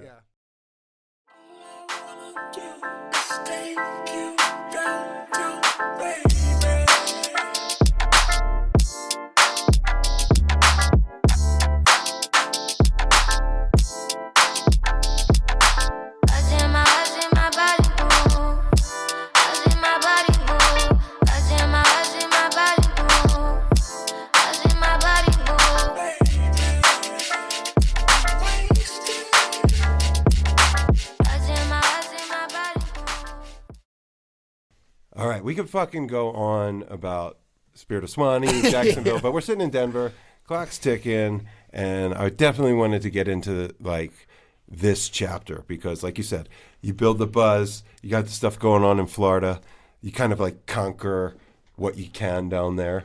At the time. Right, at the time, right? Mm-hmm. There was not the ceiling in the 904. Yeah, totally. You know what I mean? 100%. Plus, you lived there your whole lives. It's a big world, right? Yeah. 15 years, yeah. You said the attention, the energy, around 2017, 2018, you're like, we're coming out to Denver. I'm about to tell Kruder and Dorfmeister tomorrow night, because we talked a lot about electronic music and cities and music that is native or indigenous to both everything from the classical music of Vienna, where they're from, to we're talking about early drum and bass in Bristol, UK, and San Francisco. And I'm going to be like, hey, Denver is they probably already know, but it's the epicenter of electronic music in the U.S. at this point. Specifically bass music, too, Yeah, bass music for sure. I mean, you can kind of point to the Pretty Lights Revolution and the legalizing of ganja, but at the end of the day, the brightest and most visionary artists of this generation this is the hub. This is where Couldn't it's agree at. more. It's a mecca. So it's a plus and a minus, because you're big fish, you're superstars in the 904. Everybody knows Zach and Charles. But here, you're small fish in a big pond, right? No doubt. You really got to earn it. No doubt. So talk about that difference of being like big man on campus to like just everyday Joe. It's humbling to like, you know, pick all, like Zach and I put all of our belongings in a Scion XB, one of the toaster car. like you know, like it really kind of put it a lot into perspective. Like we really don't have a lot. We ain't except shit. we accept each other. We have musical equipment, you know, and we're just like, you know, packing our stuff up after we graduated college and leaving mom's house for the first time ever. It's like the first time we actually took a leap outside of the nest, like truly. And it was the most humbling experience. But, you know, looking back on it all, like we really did move to a city where we did have friends. We did have like people that we knew that were also from Florida that moved out here. Like when we moved in with our friend Jordan Webster from Tallahassee. He knew us from the Sir Charles and the Greenhouse Lounge days. So it's like, you know, we really, and shouts out to Sex Manatee for connecting us there, because like we had a place to couch surf for like a few months before we figured it out. He's your biggest fan. Yeah. He's even got me beat. We love Manatee so much, but like he definitely, you know, put us in that like that safe space where it was like we're living with Florida people. It's not too unfamiliar, you know. Like they're our best friends now, and like one of those. It's a testament to like MZG. We're like, can we make this work in another city, you know, and do what we did in Florida somewhere else? And I gotta say, like one thing that really put us on early. And you know, it was all based off the work that the music that Charles and I made. I'll never forget. Like Sheldon was, you know, Dave Sheldon. Yeah. Sure. Sheldon was throwing a show. I think one of the first Barclay Crenshaw shows, and it was a local show at Serbs. The other side. At the other side, and our manager at the time was like, "Hey, like, you know, I talked to Sheldon because he's my boy. He was like, considering putting you guys on. Apparently, there's a lot of people that want to open. Do you send me a song that I can send to Barclay? That send to Sheldon, and Sheldon will send it in a pool of songs to Barclay, and he chooses who to open for him, and he chose us. Out of like just like sight unseen. He said he heard he didn't know who we were. Squad, yeah. He had nothing. He had absolutely no idea who we were. He was just like, this song's dope. Put these guys on. And I'll never forget, that was our first like little like flex moving out. And then Iota was like, oh, we know those guys, like, because we, you know, used to party with them in Jack's Beach. He was like, well, you know, we'll put these guys on a few nights of a tour. You know, Whit definitely did a good job at Whit did a great job there. Yeah. So when we moved out there, like, you know, they knew, like, even our just, you know, prowess as MZG politically, like, you know, in Jack's, like, they know us as the Twins. Like, they knew us as the Twins, and they put us on there. And then what really was what like gave Charles and I a good confidence out here was the Barclay Crenshaw selection. He started his set, and he started his set with our song. He told us not to play it. Dude, that is ultimate. Yeah, dude. Zach and I were beaming that night. We were just, that's incredible. We were just like on cloud nine. We knew something was right, and like something in the world was like happening. It was like all meant to be. We're like, he's starting off his set with. He started his whole transmission mix. Yeah. Really? Yeah. Which one? First Brooklyn Squad. I think it's the first. I think it's the first one.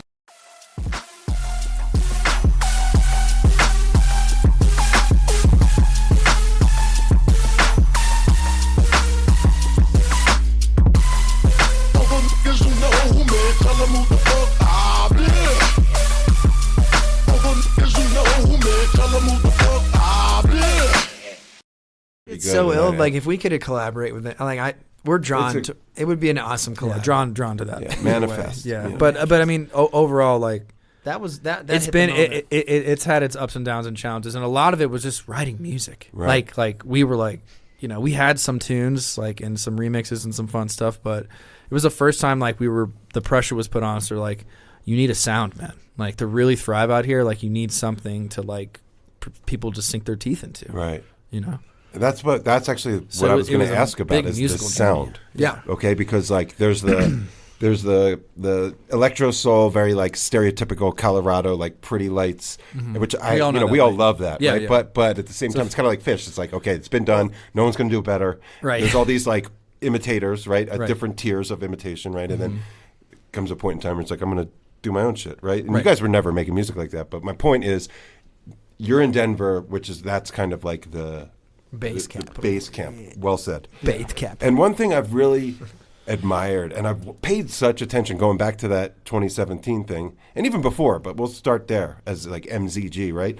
Is that it was rooted in bass music, and it was like, you know, very much of the time. And then because you guys are so musical and have so many like interests, it became like lots of genres of electronic music. But then you made another decision to sort of like distill it back to something that could fit in the bass tent, Yeah. yet still incorporate a little bit of garage, a little bit of like musicality to it, yeah. DMB 140, whatever you're gonna do, just for like a not full DMB songs, but you might like a Yeah. little drum break, a little Almond switch breaks up, or right? something, yeah. But it's still in the bass camp, so you can be booked on a Deadbeats or on a bass music festival like or line up and not totally. be like an outlier. Totally. And then you still had to get out the 4 on the floor, so now you got the duplex thing, right? Mm-hmm. So I want to talk about that decision to like distill the sound. What made you say like we gotta like focus this, and then like if we're gonna do something else, it's got to be a separate project. That whole decision was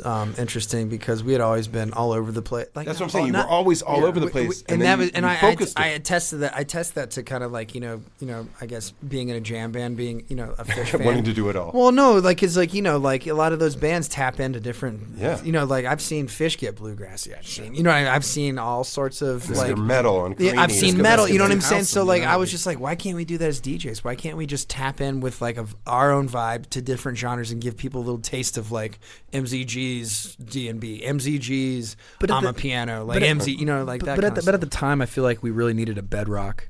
to like get like noticed. because like we weren't big. Like sometimes like you see bigger artists like they get big enough, they have a big community where they can branch out and like start to do other stuff, and it's just as appreciated, Right. Because there's a bedrock of music for people like that. And the fan base like knows what they're about. And when we came out here, not a lot of people like knew exactly what we were about. And would you rather be someone that's like frantically doing a bunch of different shit, or someone like trying to develop a sound, and to, like so that people can at least know and like when they hear MZG or like hear of MZG, like, oh, I know those guys, they do this, Right. and then You don't want to be one-dimensional. not too either. one-dimensional. That's the thing. Like we always like did try to keep it musical, or like try to make it a much different thing outside of just being like bass music or electro soul or like anything like that. Right. So we definitely like kept it like ambiguous-ish, like, but at the same time we needed to like hone in on something and focus on building this one type of sound.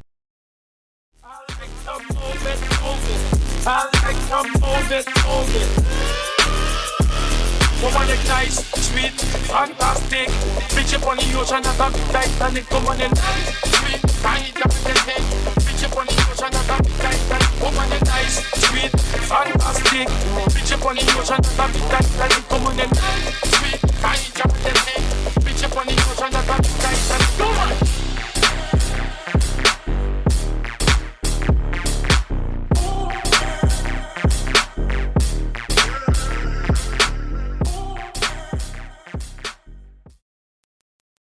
And then once we could build it up, we like you get to a point where you want to start doing other things as well. And I feel like that like with Duplex, that creation, we were able to like. I also just like liked the name too, like just like having another project is just like there was something about it. I was like, I kind of want to do this, I was like, let's just call it Duplex, huh? 2 houses, get it? But like we're just enjoying it. yeah, so it was just much. like it's just like a creative idea to do that. And I don't know, I feel like we've always been 2-dimensional. So At least. like at the very We're least, just- it's funny too. We're like- Geminis, so Right. we're the twins are. it's like, we're I have to have a quad pair. twins. There's a pairing that always has to be a pair, Right. We're like or else two I don't twins feel in that one. complete. Like so, like you, like a lot of people like thrive in like the one thing, they do that, and that's what that is. And like with us, we're always into like dividing and It's a like mutability. conquering, yeah, like a mutability. Yeah. So like that's when Duplex kind of like came about, was when we really had the MZG bass music thing down, and we had like a direction. It was distilled into this specific sound. And then once we started hanging out with our friend Tim Gould, he moved here from LA after COVID and all that. He's from here originally. And he's the manager of Desert Hearts, and he was actually my first manager as Sir Charles. Wow. Yeah, in Madero Group. Like, I mean, going all the way back. Like, I so love Tim, that Tim, connection. so Tim and I had like, have had a relationship for years. And when we moved out here, I remember seeing Desert Hearts, and I remember Tim being on Facebook being like, "I'm a manager of Desert Hearts," and he's like, "Oh, come out to the show at the Ogden," and that's where we bowled with Dave Sheldon and hung out with Tim, and really got like a feel for like house music and that sound. And we had like previously been making house music or like selection type like funky stuff before we really started hitting the bass scene. So now it's almost like another like rebirth of like we put some of that house like selection-y kind of like, you know, groovy stuff on the back burner. And now with the advent of Duplex, we now have all of these old Ableton sets and stuff that we can like reintroduce and reinvigorate into the Duplex sound. So it really is like, yeah, it's kind of like come full circle twice now. And but a big influence for Duplex and just the idea there was just hanging out with Tim Gould and Mikey Lyon and dude, Mikey's you know, the shit. just getting like, Lee you know, Reynolds too. getting wrapped into All you those know cats. into the house music scene too. So.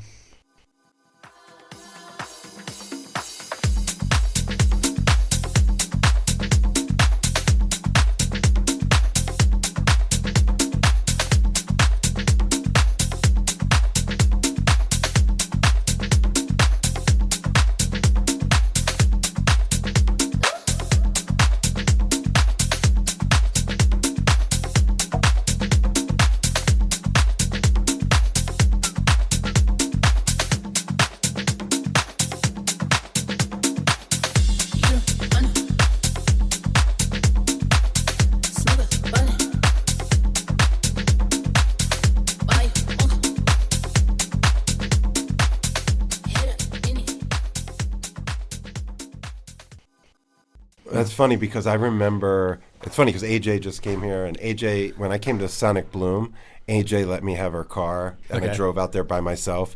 And you guys were playing, and then you're like, "Yo, we're gonna do this Duplex set." It's Do like you a remember? VIP. Were you there for that? Dude, Yeah, I you have was. video Holy of shit. this. You guys holding on to the tent. We were holding it down. Monsoon, and it's just the I floor can't on the believe floor they still going. let us I have play. a video. I'm gonna put it in the show notes. Video. You guys are like DJing, but each of you have one hand on the carport. A lot of the hold it up. Daily Bread kids too that were like that we man. had like met over the But that was my weekend, too, that showed introduction up, to it. too. I'm We're like, these holding guys it down. are fucking killing the house shit.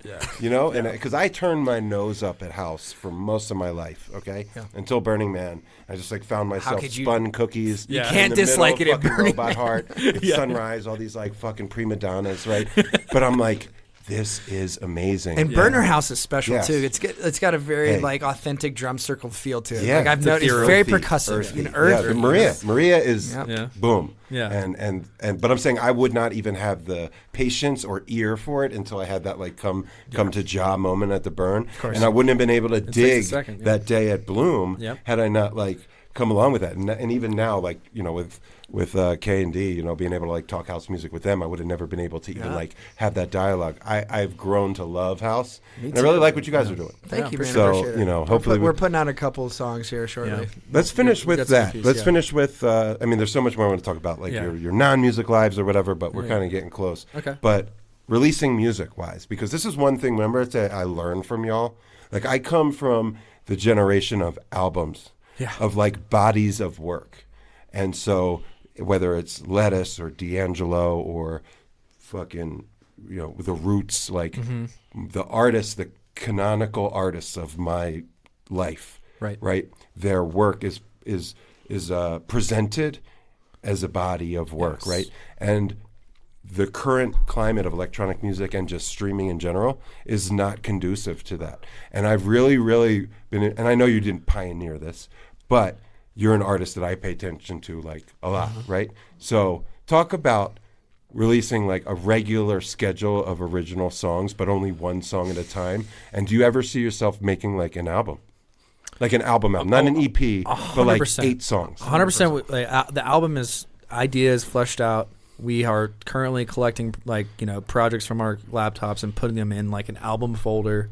It's definitely, the accumulation is already happening. We have an idea for the name of it, and all these things have been already thought of. But as far as the you know, releasing singles month to month, like last year we did 2 singles a month. So we did, well, technically we took one off in December. 23, you know, 23. Jordan. No shade towards Kobe at all for 24. But, you know, it's a challenge to like upkeep that kind of a schedule. Yeah, that and pace, to the have pressure, like right? to have like a life, you know, just outside of music making and stuff. It really put a lot of pressure on our personal lives and a lot of pressure on ourselves. But you know, like looking back on it all in a good way. Because if you're constantly putting stuff out, and it's like it's not perfection, it's consistency. Right. It's always like one of the things that I've always like, you know, taken consistent. away from this is just like consistently putting Are you good. pleased with everything, or there's some you're like, man, if It's I, could not, step I don't back. think I'm ever truly pleased. There Like are- when we release stuff, it's like we have to let it go. Right. You know, like I mean, like There's if so if it gives me goosebumps, if I've listened to it enough and I get goosebumps off of the music that I make, and same with Zach, if we both are getting goosebumps, we're like, clear, Right. send it. Don't overdo it. Don't overdo it. Don't try to overthink it there's because so much content so to much good art consume can be these days. just destroyed based off of overthinking and overproduction and stuff.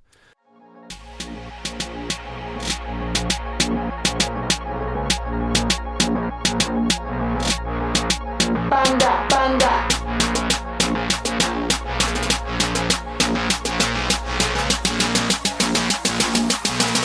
Another banda, banda.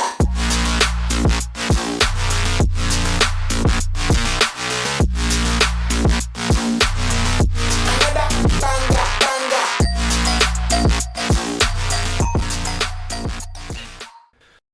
I've just been impressed with the regularity and again with the distilling of the sound. Yeah. And because you guys can play whatever live, right? Like you can try out whatever, play somebody else's song, tweak your own song, remix.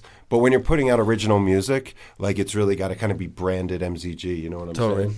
Definitely. So I get that, and I admire the regularity, and at the same time, I think the universe deserves an MZG record, like an album. It's coming. So we Right. we do have an EP coming out, and then we have a Duplex EP coming out as well, and then the actual MZG record is definitely being accumulated. And I'm thinking like end of 2025 or maybe even earlier. Yeah, This I mean- EP though, like no, it's just an EP. I'd rather shoot a lot- far it- ahead and it come back than This EP is so sick. It's 3 songs. It's called The Pack, and Charles has been getting into 3D rendering, and I've noticed. and he has somehow found a way to create vacuum sealed artwork. So it's called The Pack, and it's literally Oh, man. it's so dope. Literally, I love it. So, So, like, is that in like the that's- pipeline? This the is pipeline. literally it's we're gonna be- 98% done. we're gonna be Like, we can- shopping I'll send you some previews. Cool. Well, I just want to know so I can bang the drum and Totally. make an article and all that shit. It's definitely coming out here in the next couple months. All right. I'm gonna land the ship with like a final questions, and then we'll pick up. Okay. I feel like maybe Maybe we'll do another a part podcast. 2. Yeah. We'd love Maybe that. after the EP or like Yeah. a little further down the road. What is the one MZG song that you both or individually feel like is like the one that like blows the room up most? So I mean, I feel like for Like a pimp for us. yeah, like a pimp. Well, there's like I feel like there's been two remixes that have really like blown the room up for us. Like a Pimp was our first like one that like everyone was like, oh, we fucking love this sound, and it honestly has like kind of hints of like old Greenhouse Lounge like towards the beginning. Like Yeah. I really think The that's slow like a drip big thing. It's yeah, got, like like, well, the it's reggae, it's like got the- that like oh, that shit. reggae bounce. So I really think a lot of people enjoy that.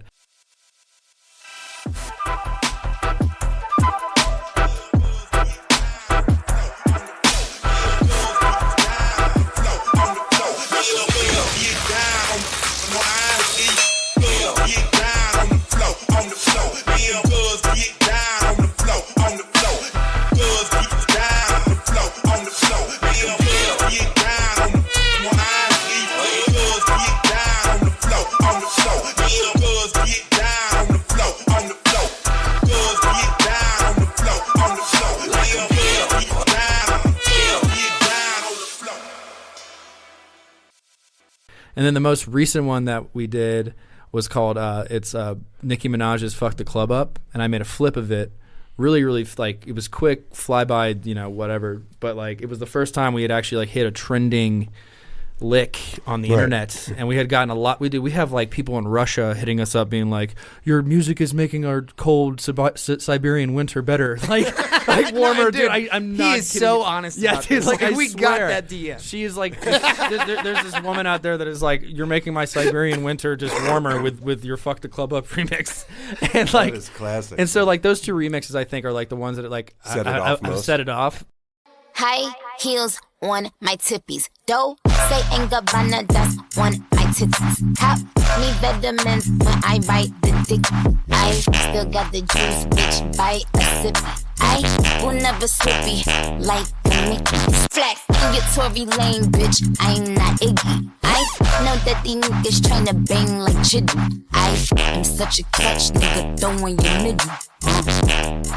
Who wanna play with me? That's a Bounce. Bounce. Oh, bounce. Bounce recently, well, that was one that like really hit. Everybody know I got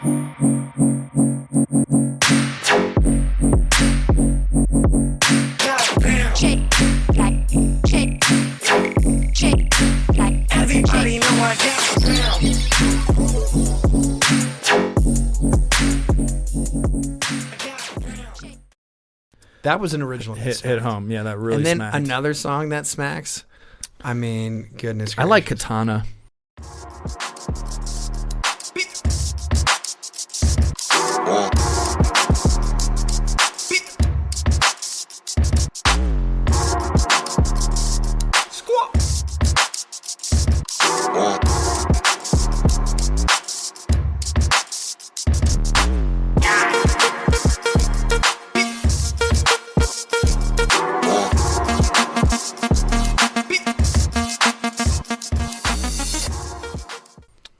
All right, but just fucking, what's blowing your mind right now? Dude, are you guys familiar with Camouflage?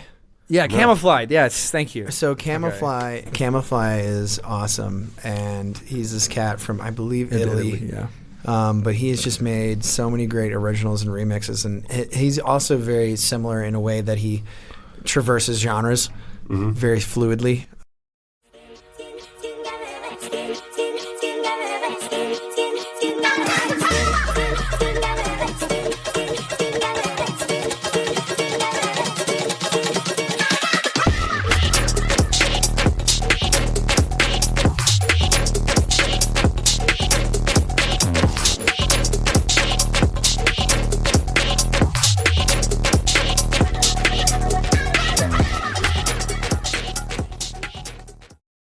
Yeah, so I mean, like, honestly, if there's any artist that we like rely on when we're like really trying to amp it up, it's Camouflage. Hands Noted. down. Yeah. That's new to me. See, like I said, I come to y'all to get my thumb on the pulse of what's really hot in the streets. Same as it ever was. Yeah. All right. This is fucking great. Thanks to Charlie. Thanks to AJ. Thanks to Zach and Charles. We appreciate it. We love it, man. This is a fucking joy. Yeah. And we're going to do it again. The first of many, you know. Yeah, for sure. I'm so happy the stars aligned today and we can make this happen, man. Same. And what would Phish say? Everything's right, so just hold tight. Fuck that song. Come on. It's so good. Oh, man. Agree to disagree.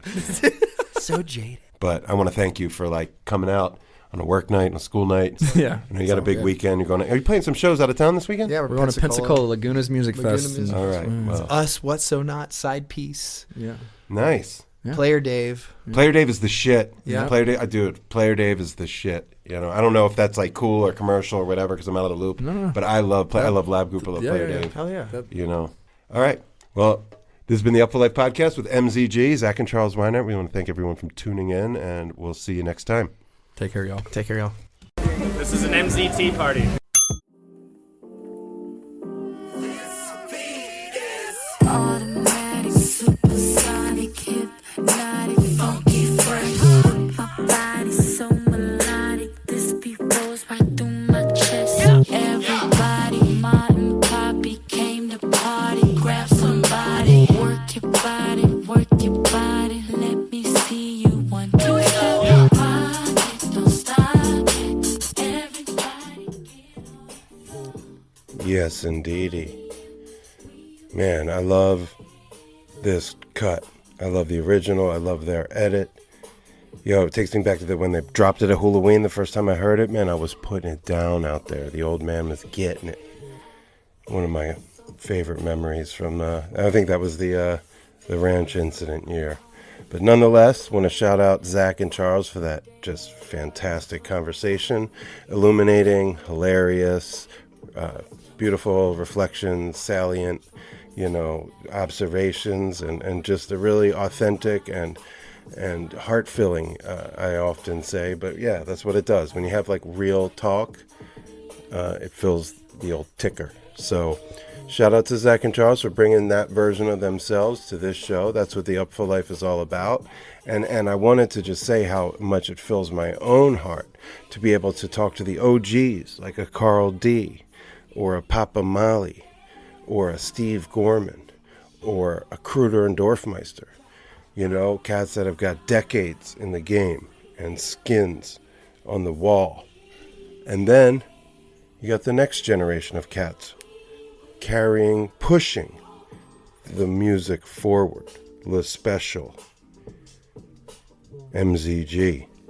So to be a conduit and a facilitator of those dialogues is that's why I do this shit. So shout out to everybody who comes on the pod.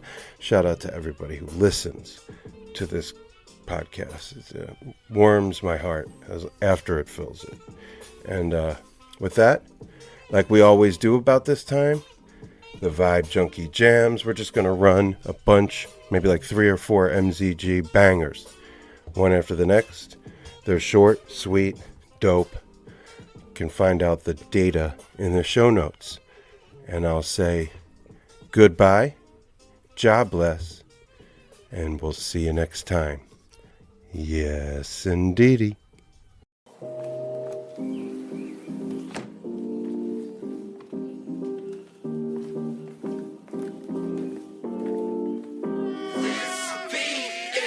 Automatic, supersonic, hypnotic, funky, fresh. My body's so melodic. This beat rolls right through my chest. Everybody, ma and poppy came to party. Grab somebody, work your body, work your body. Let me see you 1, 2 step. Rock it, don't stop it. Everybody get on the floor. Crank the party up. We about to get it on. Let me see you 1, 2 step. Love it when you 1, 2 step. Everybody 1, 2 step. We this beat is outrageous, so contagious, make you crave it. Jazzy made. I'm so retarded, top charted. Ever since the day I started, strut my stuff and yes I flaunt it. Goodies make the boys jump on it. No, I can't control myself now. Let me do my 1, 2 step. Rock it, don't stop it. Everybody get on the floor. Crank the party up. We about to get it on. Let me see you 1, 2 step. I love it when you 1, 2 step. Everybody 1, 2 step. We this beat is flipping like this. Don't matter to me. We can dance. Whichever way the beat drop, my body.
thing. Play the new G's, all the dope boys go crazy. And watch the dope boys go crazy. I'm collar, then I swing my chain. You catch me in the club, pimpin', doing my thing. Play the new G's, all the dope boys go crazy.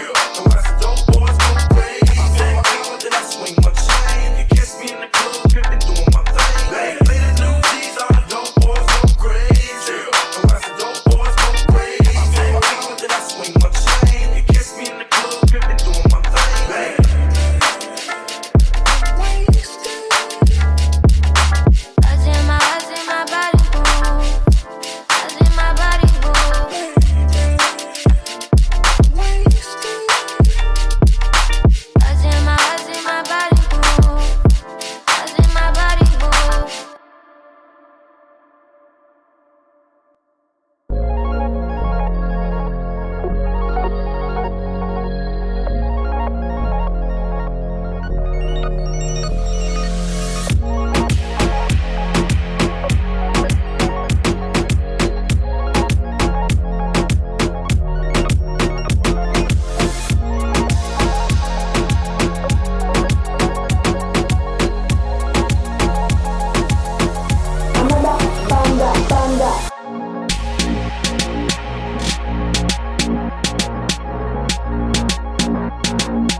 I give bitches the crown, they fuck around and lose it. Nah, I am no wave, I only wave when I'm telling them bye. Bitch, we ain't twinning, ain't fraternal or identical. When I'm around, bitch, you know you become invisible. Who wanna play with nigga? Got the power, I could tell my niggas spray like 50. Come on, bitch, I just put a milli on my Richie. Mine is like 50, mine was 950. Lock the club up, lock the club up, lock the club up, lock the club up, lock the club up, lock the club up, lock the club up, lock the club up, lock the club up, lock the club up, lock the club up. High heels on my tippies. Dough, say and Gabbana, that's on my titties. Cop me vitamins when I bite the dick. I still got the juice, bitch, bite a sippy. I will never slippy like the Mickey. Flex in your Tory Lane, bitch, I'm not Iggy. I know that these niggas tryna bang like Chitty. I am such a clutch nigga, throwing your middle. Who wanna play with nigga? Got the club up, lock the club up, lock the club up, lock the club up, lock the club up, lock the club up, lock the club up, lock the club up. Give me my time.